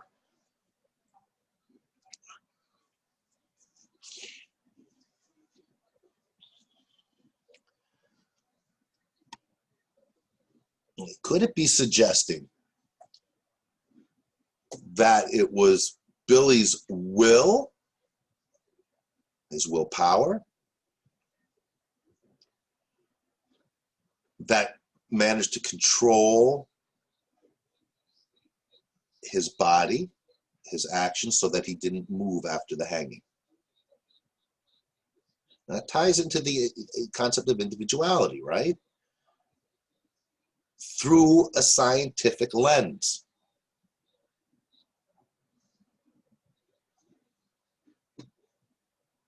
Right? The muscular spasms you speak of, in the variable in these cases, assuredly so, Mr. Purser. How then, my good sir, do you account for its absence in this instance? So here's science trying to deal with something that defies scientific understanding. Right? And of course, that's what so much of what we've been discussing is about. That which defies empirical, evidence-based understanding.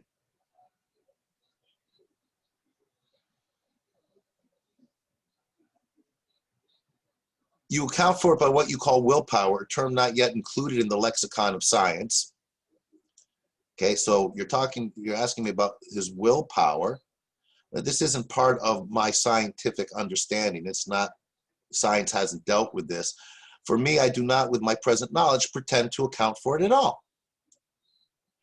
Even should we assume the hypothesis that at the first touch of the Haylords, the action of Bud's heart, intensified by extraordinary emotion at its climax, abruptly stopped, right? He's giving a scientific analysis of what happened to Billy when he was hung. Much like a watch, when it carelessly winding up and destroying the finish, thus snapping the chain. Even under that hypothesis, how account for the phenomenon that followed?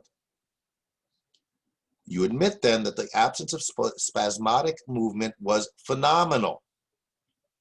It was phenomenal, Mr. Purser, in the sense that it was an appearance, the cause of which is not immediately to be assigned. It was phenomenal. It was a phenomenal situation because we can't explain it.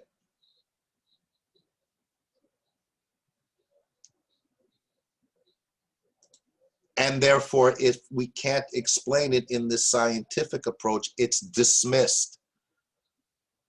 Pretend to account for it at all. It gets a little trickier here, right? So the suggestion is, Purser, the man's death affected by the halter, or was it a species of euthanasia? And euthanasia, Mr. Purser, is something like your willpower. I doubt its authenticity as a scientific term. What is euthanasia?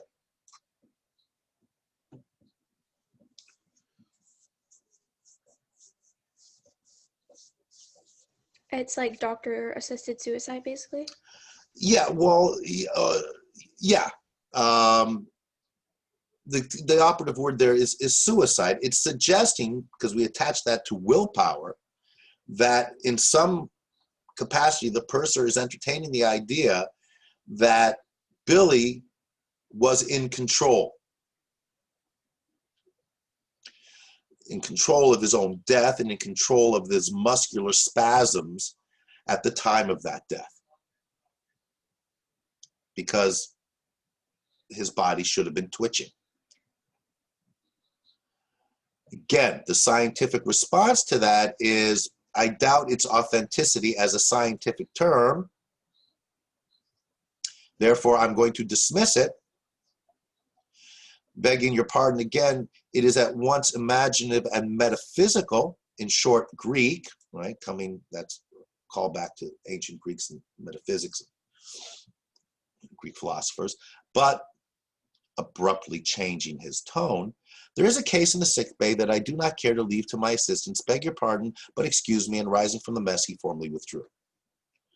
So this little brief digression is the story introducing the idea of a scientific attempt to explain not just Billy's death, but of course it's introducing the whole concept of science in terms of analyzing all things Billy. And because it is not part of the lexicon of science, because science doesn't have an answer for this, the scientist or the science-oriented mind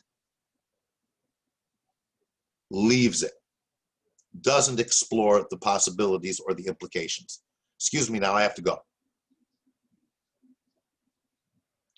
The failure, it seems to be the commentary, the failure of science to be able to understand these things is why there's still a need to explore these things by other means.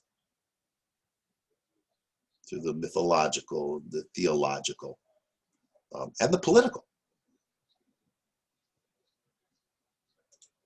Again, adding to the mystery of everything that's transpired here.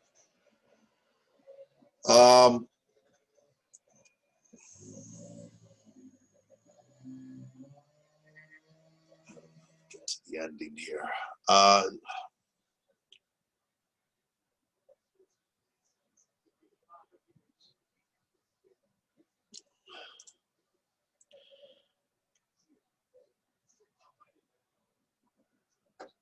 Okay, I think we'll skip over this. I mean, you can look at this. A big component here that's being developed and has been developed throughout is this idea of nature, human nature, and obviously the association of that with physical nature.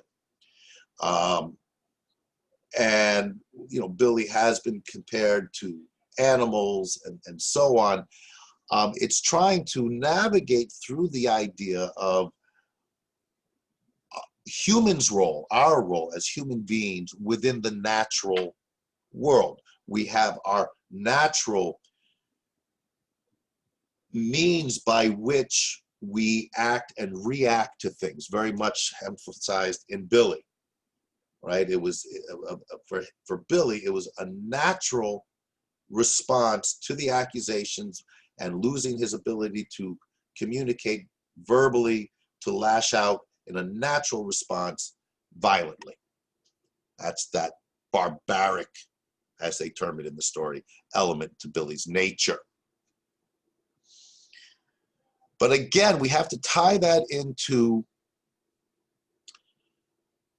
Billy's, what we've been discussing in terms of his innocence. And if we hark back to the idea of him in the pre-fall Adam guise, what happens with Adam? Adam and Eve are tempted by the serpent, Satan in disguise, and they succumb to that temptation. And as a result of them succumbing to the temptation, sin enters into the world. Is Billy ever put in a situation as an Adam where he is tempted?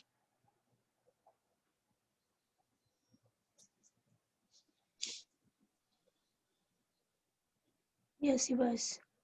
When and how? It was just before. Yeah, it was in. I think he was sleeping, and Excellent. after goes to someone came with coins To tempt him to join a kind of mutinous band on the ship. Yep. Right? So that's very important here in terms of the association of Billy with Adam and the idea of temptation. Does Billy succumb to the temptation?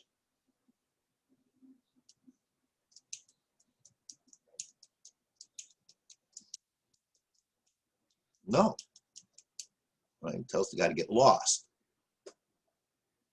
The temptation in the biblical story of Adam, by succumbing to that temptation, sin is introduced into the world. Death, all those things. Billy never succumbs to the temptation. Strongly suggesting that he remains in that state of pure innocence. This is where it breaks with the story from the Bible. Right? The suggestion is when Billy dies, and we just looked at that scene when he does, that almost angelic nature of his death, he is dying in innocence, without sin. But of course, that is troubled by the fact that he killed Claggart. And what does that tell us about Billy in relation to sin? And Billy in relation to the concept of purity. And keep in mind as well, Billy never tells about his temptation. Right? He does after the incident when he's tempted, he does not tell his superiors that someone just tried to tempt him into some kind of mutinous behavior. And he chooses not to bring it up again when he is being questioned by Captain Veer. Why doesn't he bring it up?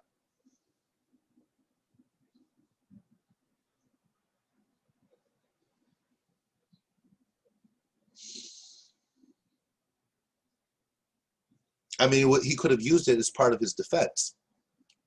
He could have, said, there was someone who came to me and tried to tempt me with coins and so on. And that would fit with a defense saying, that Claggart was out to get me, if Claggart set it up and so on. He chooses not to. Now, part of the thinking could have been, well, when he's being questioned by Captain Veer, he chose not to bring it up because, well, if I bring it up now, they're going to ask me why I didn't bring it up back then. But that never seems to play into Billy's thinking about it. Billy doesn't want to, for him, personal decision, he doesn't want to be that guy who tells on somebody. And what that's a demonstration of is his own, if you would like, will, his individuality, taking precedent for him over the societal good. Because if he is aware that there could be a plot on the ship to overthrow the captain, then within the context of societal functionality, he's obliged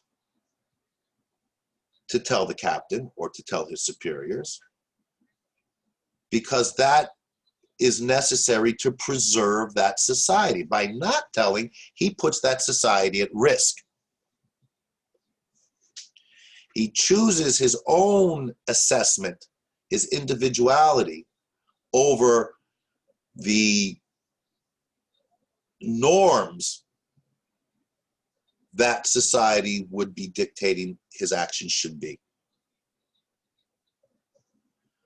Furthering the understanding of his, not just marginalization from that society, but the power of his own individuality over a society that at that stage is not seemingly infringing his individual rights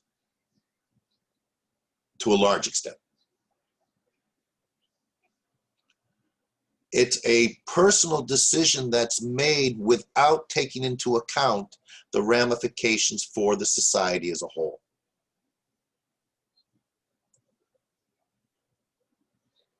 Whether he's conscious of the danger he puts the ship into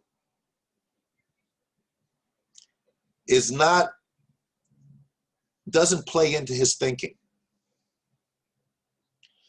And it's a demonstration of his limited ability to understand the functionality of the individual within that society.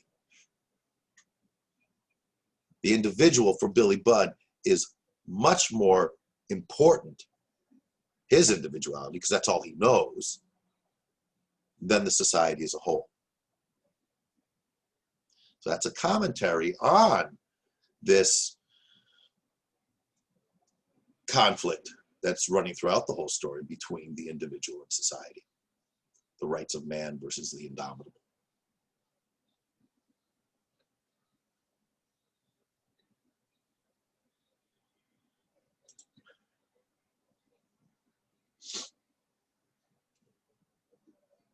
And just, again, little things that you want to be attentive to. We talked about earlier Captain Veer's death, right? In a battle with a French ship. What's the name of the French ship?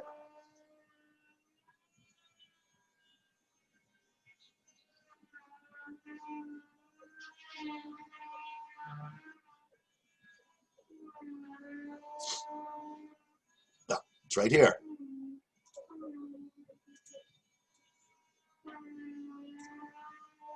Atheist. What's an atheist?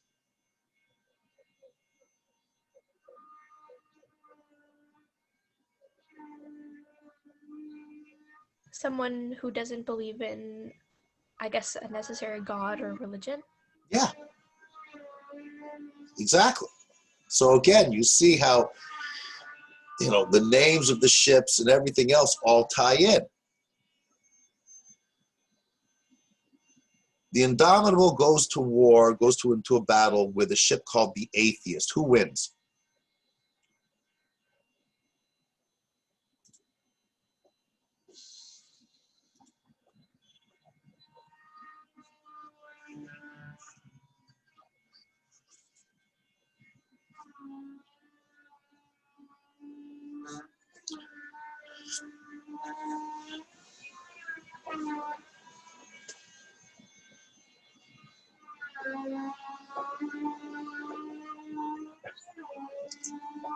What happens to Captain Veer?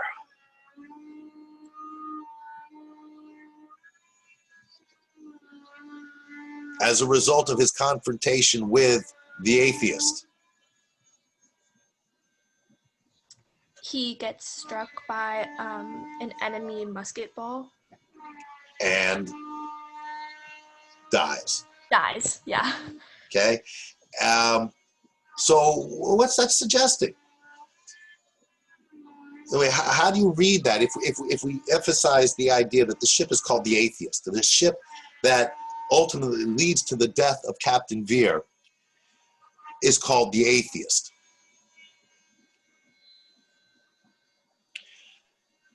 How does that tie in with Veer's decision, right?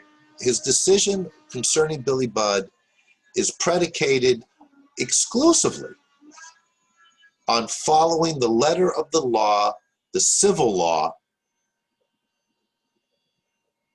of that society. He hears arguments that speak to a conscience, a morality, is this ethically right? You know, let's bring him back, let the admirals take care of this, and he'd have a proper trial and so on.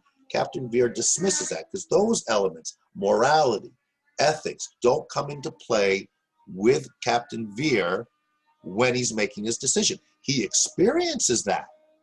We see his affection for Billy Budd, this fatherly relationship he has with Billy Budd. But he has to suppress that.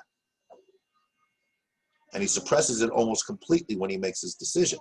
Those emotions and attitudes towards ethics and morality, while they can come from the individual, much of it comes from the individual's and society's relationship with religion. Veer choosing to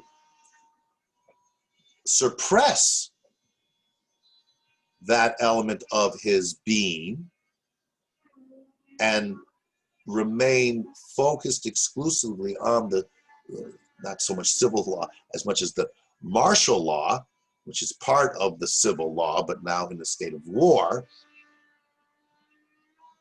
is seemingly related to a kind of act against God. If those ideas of morality and ethics are coming from a religious source. So it's the atheists, it's those opposed to the concept of God that actually end up killing Veer.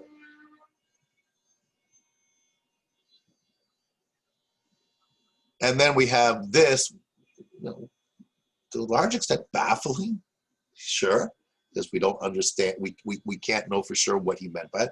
Not long before death, while lying under the influence of that magical drug, which soothing the physical frame mysteriously operates on the subtle element in man, he was heard to murmur words inexplicable to his attendant.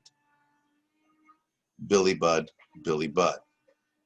Inexplicable to his attendant, and perhaps inexplicable to us. That these were not the accents of remorse would seem clear from what the attendant said to the indomitable senior officer of Marines who, as the most reluctant to condemn of the members of the drumhead court, too well knew, though here he kept the knowledge to himself, who Billy Budd was.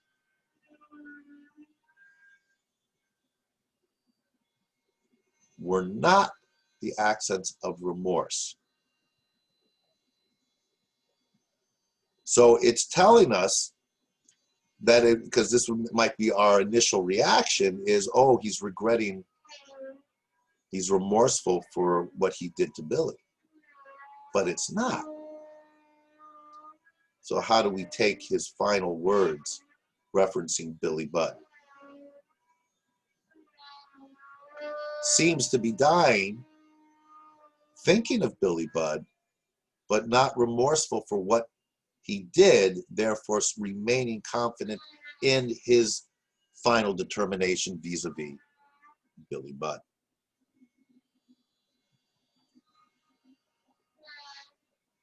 All right, and then we talked about it, the account, when we're seeing now how everything in terms of what is real,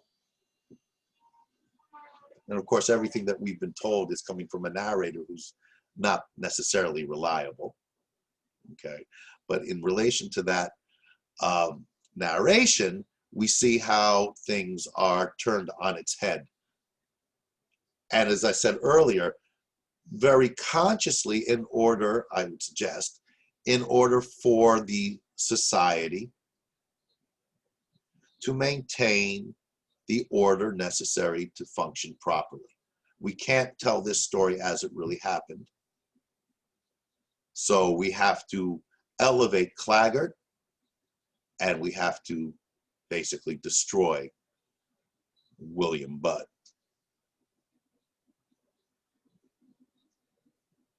Note the enormity of the crime and the extreme depravity of the criminal. Appear the greater in view of the character of the victim, Claggart, a middle-aged man, respectable and discreet, belonging to that official grade, the petty officers upon whom, as none know better than the commissioned gentleman, the efficiency of His Majesty's Navy so largely depends. It even goes so far in this article to suggest that Billy wasn't British. He's a foreigner, right? You get this xenophobic political element into it as well. Couldn't have been English to have done something so heinous.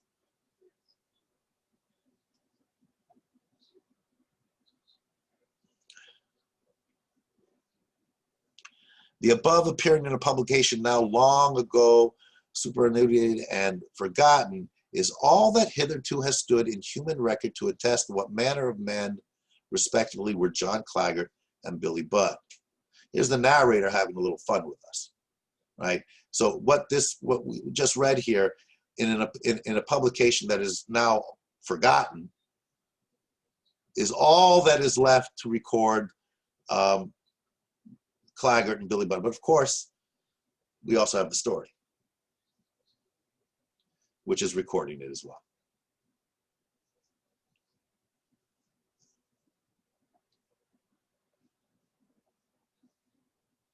This bit here, again, just to emphasize as we're ending here,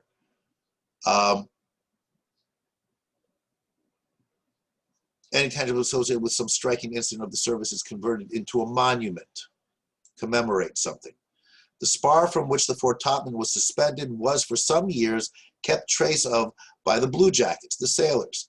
Their knowledge followed it from ship to dockyard and again from dockyard to ship, still pursuing it even when at last reduced to a mere dockyard boom. They're talking about the yard arm that Billy was hung from. To them, a chip of it was as a piece of the cross.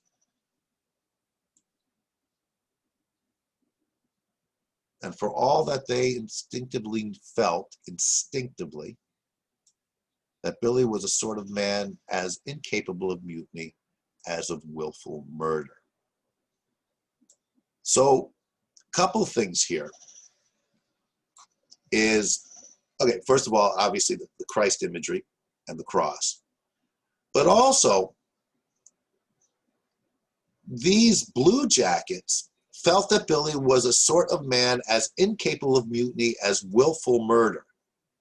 And they know this instinctively in contrast to the account in the newspaper. An instinctual recognition that the society and the way that society functions is to some degree artificial, a construct. And that is very much in opposition to the instinct, the natural within each individual. And it's always somehow tied up with commentary on religion. A distinction between these elements that we associate with religion and what we associate with the society. Both of those institutions being to some extent undercut by what we've been seeing here in the story. Ultimately, seemingly coming back to the individual nature, the individual's instincts. And it's those instincts that are the best guide for determining right from wrong. Not the government and their rules, regulations, and laws. Not religion, but the individual.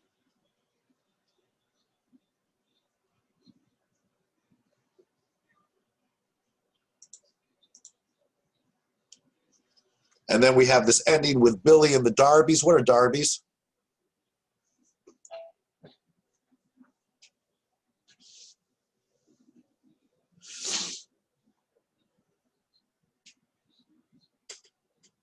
Anyone?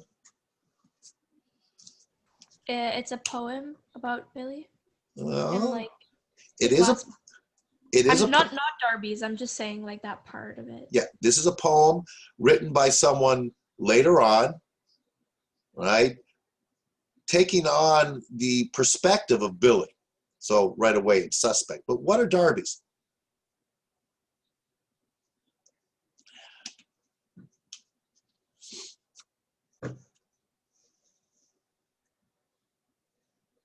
Handcuffs? Yes, very good. Whoever got that. There. Yes, they're handcuffs. And it's an interesting, okay, and I mean the poem is an interesting poem to say the least. But the title, it's Billy in the Darbies, Billy in the handcuffs, Billy shackled. If Billy is a representation of uncomprehending innocence,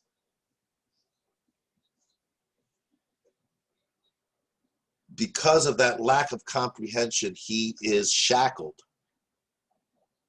and cannot survive in the society through no fault of his own. I mean, never that simple, because he did strike Claggart, and that's very necessary to evaluate it within the rules of that society. He has to do something that subverts those rules. But we see that he does it, for all intents and purposes, out of innocence.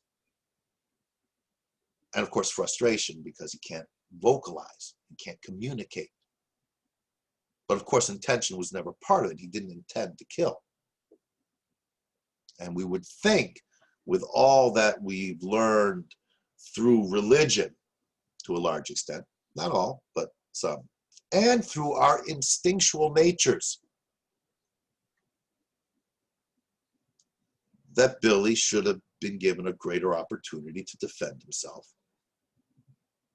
in terms of having killed Claggart. And of course, we would think that if there had been a big trial back on land, where there would have been more elements of the rights of man involved, that it would have come out Claggart was the, the real bad guy here, and so on. But it doesn't work that way. The all-encompassing society can't, almost to in a certain way, can't allow for that, because that would breed instability. And instability, especially, remember the context, it's during all these mutinies that just finished. Right? That's to emphasize to us the need, and for Vere's decision, the need to maintain order over and above individual rights. And the question is that the right thing?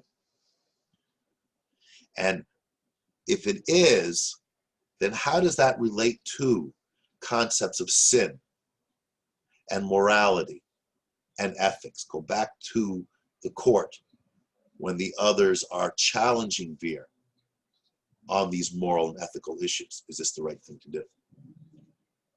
And that's the question we're left with. And it's almost as if Billy, in terms of this Christ imagery, is sacrificed in order for this discussion, this analysis of the conflict between the individual and the society, in order for us to, as an audience, to fully engage it. We need a narrative that invokes a variety of responses from us. Sympathy for Billy, recognizing through the way that the whole narrative is presented, recognizing the unstable nature of the question that we are being asked, but still insisting that we explore it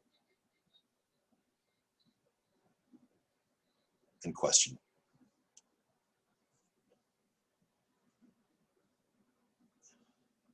it. Again, with all these conflicts, forget, it's this incomprehending innocence of Billy, ironically, which is also murderous, because he kills Claggart. Does it spontaneously, instinctually.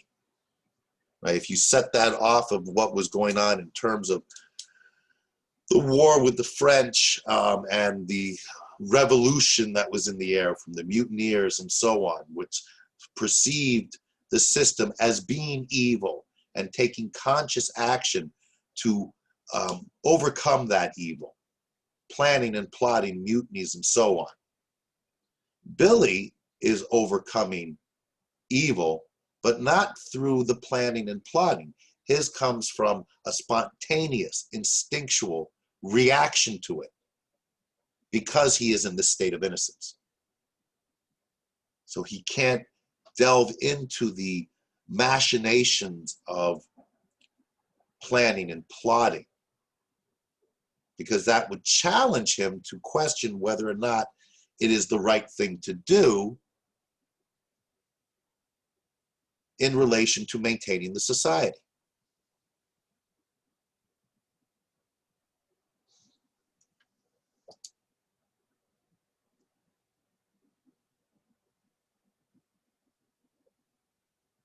Okay.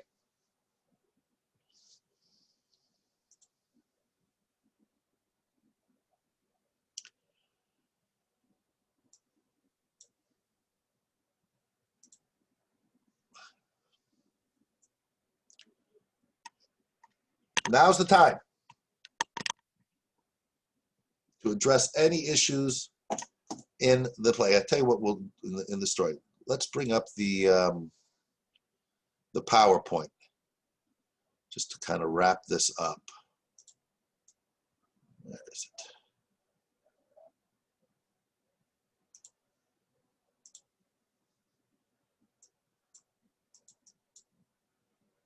it? Okay, so we can just, as a final review, we can go through this. And if you have questions, you know, now's the time to bring it up. I break this down, you know, with PowerPoint's not my strength, so it's very basic stuff. The characters, Billy Budd, we've talked about this, pure innocence. Again, this is obviously helpful for you, though, as you're preparing for your exam. Unable to recognize evil in human nature, responds intuitively. That's what we were just talking about. Seen as this Christ figure, tragic, and so on. We have Captain Veer. I was a lot, and I would suggest, as you're thinking about this for the exam, think a lot about Captain Veer. In many respects, he's the most intriguing character, because I would suggest that he's the character that we can most identify with, because he's the most human of the characters. Again, the mystic quality of Billy and Claggart, the unknown elements of them, and the purity of Billy's innocence, and is there such a thing as the purity of Claggart's evil? Though Claggart's a fascinating character as well, trying to figure out where he's coming from. But Veer is someone to focus on and think about in preparing for your exam.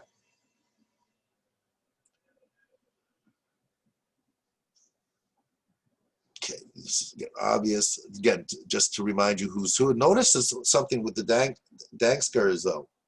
Notice how he kind of disappeared. Again, without going into too much in the context of Melville, and this was, it's been always considered to be an unfinished novel. That he was still working on it when he died, and there's a lot of speculation as to the Dangskar and where he would have ultimately been. But it works brilliantly as is, obviously. It's a classic. But notice how he disappears. You remember, he's the guide in many respects for Billy. Billy loses that guide and doesn't have him there to help him anymore, to show him, to reveal to him. But of course, part of that is because even when he revealed these things to Billy, Billy couldn't comprehend it beyond his capacity for understanding. Again, the surgeon, very important in terms of the science in opposition to the non-scientific nature of faith, religion, theology. Right? And again, those are conflicting, stemming from so much of what transpired after the Enlightenment, and in attempts to understand the individual and to assert individual rights that seem to clash with a lot of the theological restrictions that had been in place and the introduction of science. And what we saw here in terms of science is the limitations of science. Science can't get there. Faith was what was always there, but now does not seem to be adequate. And the rigors of the law of the society clearly impinge dramatically on individual rights. So how does one strike the balance? So the themes, morality and ethics, right, the disconnect between military law and moral sensibility. Is Veer morally justified in having Billy executed? It's a tough way to answer, because the idea of morality, morally just to preserve the society, that's a moral imperative. Arguably should take precedent over the individual. You sacrifice one to save the many. Is that not morally appropriate?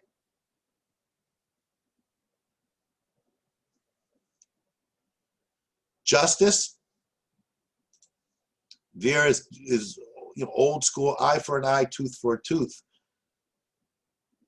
All right, which is interesting because that is coming from Old Testament, the Hebrew Bible, and seems to be incorporated into this societal laws, specifically martial laws of a time during war. And again, coming back to Veer's morality and his decision, it might not be just. Of course, we'd have to reflect on what constitutes justice, but it is practical. And are those two, in this case, irreconcilable?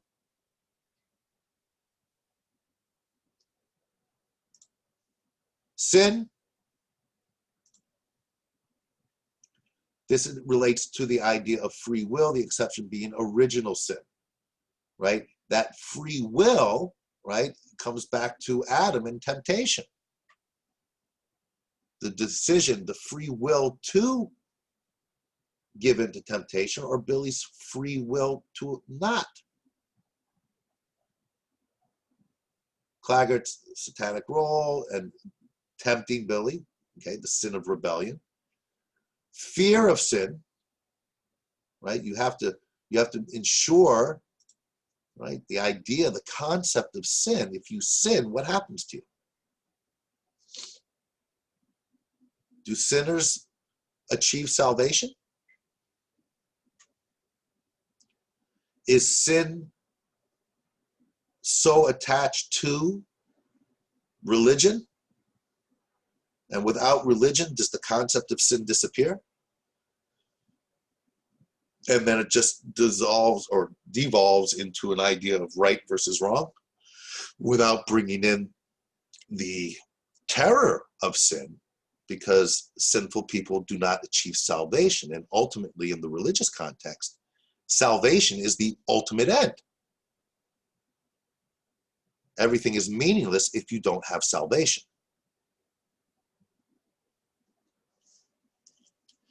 And is Claggart engaged in sin, in that religious sense of sin, or is it just a state of mind? He's just a really bad guy who ignores sin, or does sin actually play no part? It's one of the questions it's asking us. It ties it into why so much emphasis on the religion. If we do away with religion, are we still going to have guidelines in terms of proper moral, ethical behavior? And of course, as we've discussed at length, the individual versus society. Right? And Veer chooses society and does not let his individual conscience guide him. Because we know he is conscious, we know what he was thinking, he suppresses that. And is that the right thing to have done?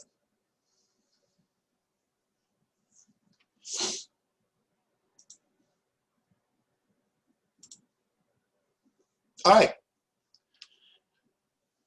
Any final thoughts or questions regarding Billy Budd?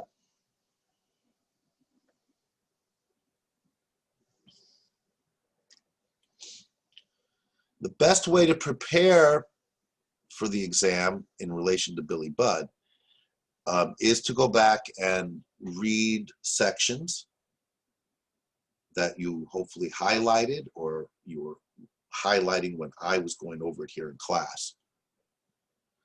But to go over those sections, looking at the themes. Remember, you're looking for evidence to support whatever position you may take if you're answering a question on Billy Budd.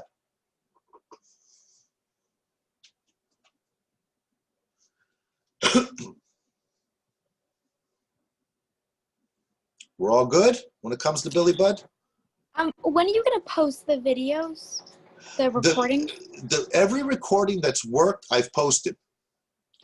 The problem is, and we'll see if this one works, sometimes it works and sometimes it doesn't. I've been in contact with the IT people at TAV, and no one can seem to figure this one out.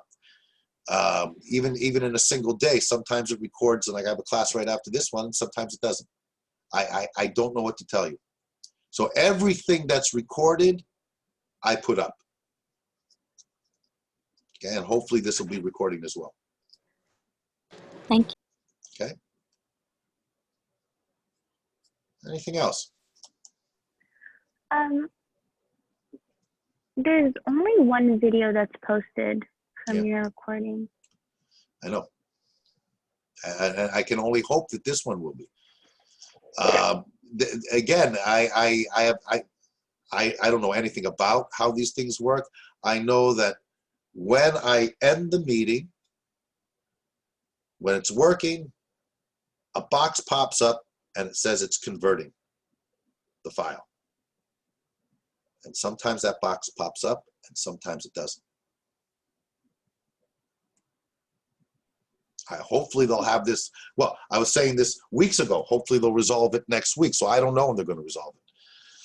And I've, as I said, I've sent out numerous emails and have had responses, and they said the last thing they told me is they're trying to fix it. I also have another question.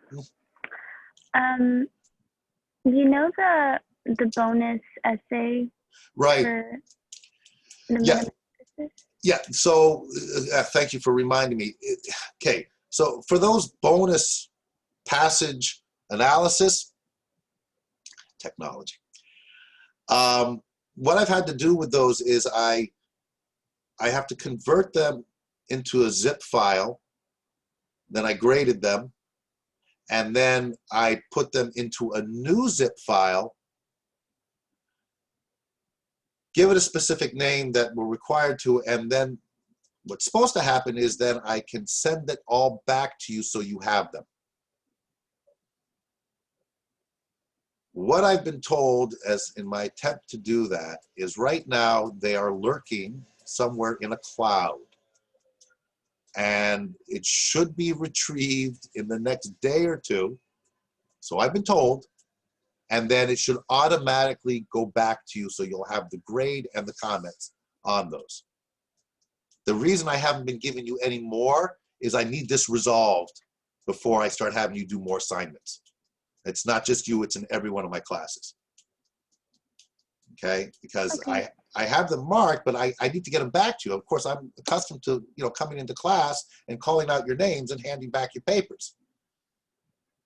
So, and worst case scenario is if they're not retrievable, I will redo them and send them back to you individually by Mayo email, but that is something I really want to avoid because I have over 100 students. So that would just put me over the edge. And I've been assured that this will work. So, and on that note, once this is resolved and it becomes manageable, which should be this week, then we'll get back to those in-class assignments. Remember, I told you that I will be taking your 3 best. And once after your exam next week, we'll be doing more of those. So you'll probably get at least 5, if not 6. And I'll take your 3 best. Okay. Okay? It's just that like for the exam, I just am not really sure and like where I'm at with my writing, and I just want to know. No, and that's Too confident. yeah, going and that's into my exam. and I'm sure you're not alone. So for all of you who are concerned about that, I'm aware of it. Okay, so given that the situation we're in and you haven't had direct feedback from me, I am going to take that into account regarding your writing on this midterm. Okay. That way, once we get the midterms and I get them back to you and I can have a much better picture of where we are in the writing, I'll see how much time we have to spend on dealing with writing issues, Mm-hmm. so that I will get you up to a level of my expectations for the final exam regarding the writing.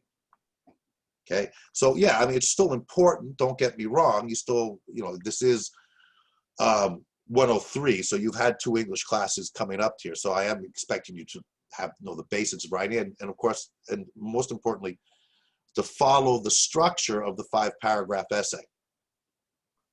Okay, but I will be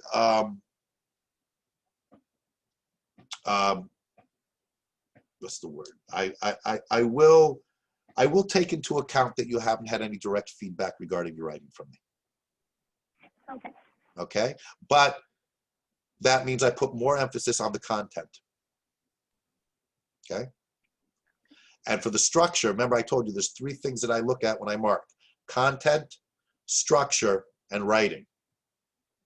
The structure, 5-paragraph, thesis statement, topic sentences for the paragraphs, etc. The writing we've already discussed, and in terms of the content is answering the question, demonstrating to me that you are fully comfortable with the text and understand it. Yes, you should review the metamorphosis. Absolutely. You are responsible for the metamorphosis. So again, go over your notes. And I don't know if we have a video from then, but we spent, 4 weeks on it. Would you give us like multiple prompts and like to choose from one? Yes, I haven't decided yet, Jane. I may just give you one question on either the metamorphosis or on Billy Budd. And I think you can understand why. Oh, okay. Because if I tell you you can choose one or the other, then you'll all just focus in on one at the expense of the other. All right, I want you to be prepared to answer a question on either or. That's why I am approaching it in the way that I am. Okay. Okay, so let me stop the recording now.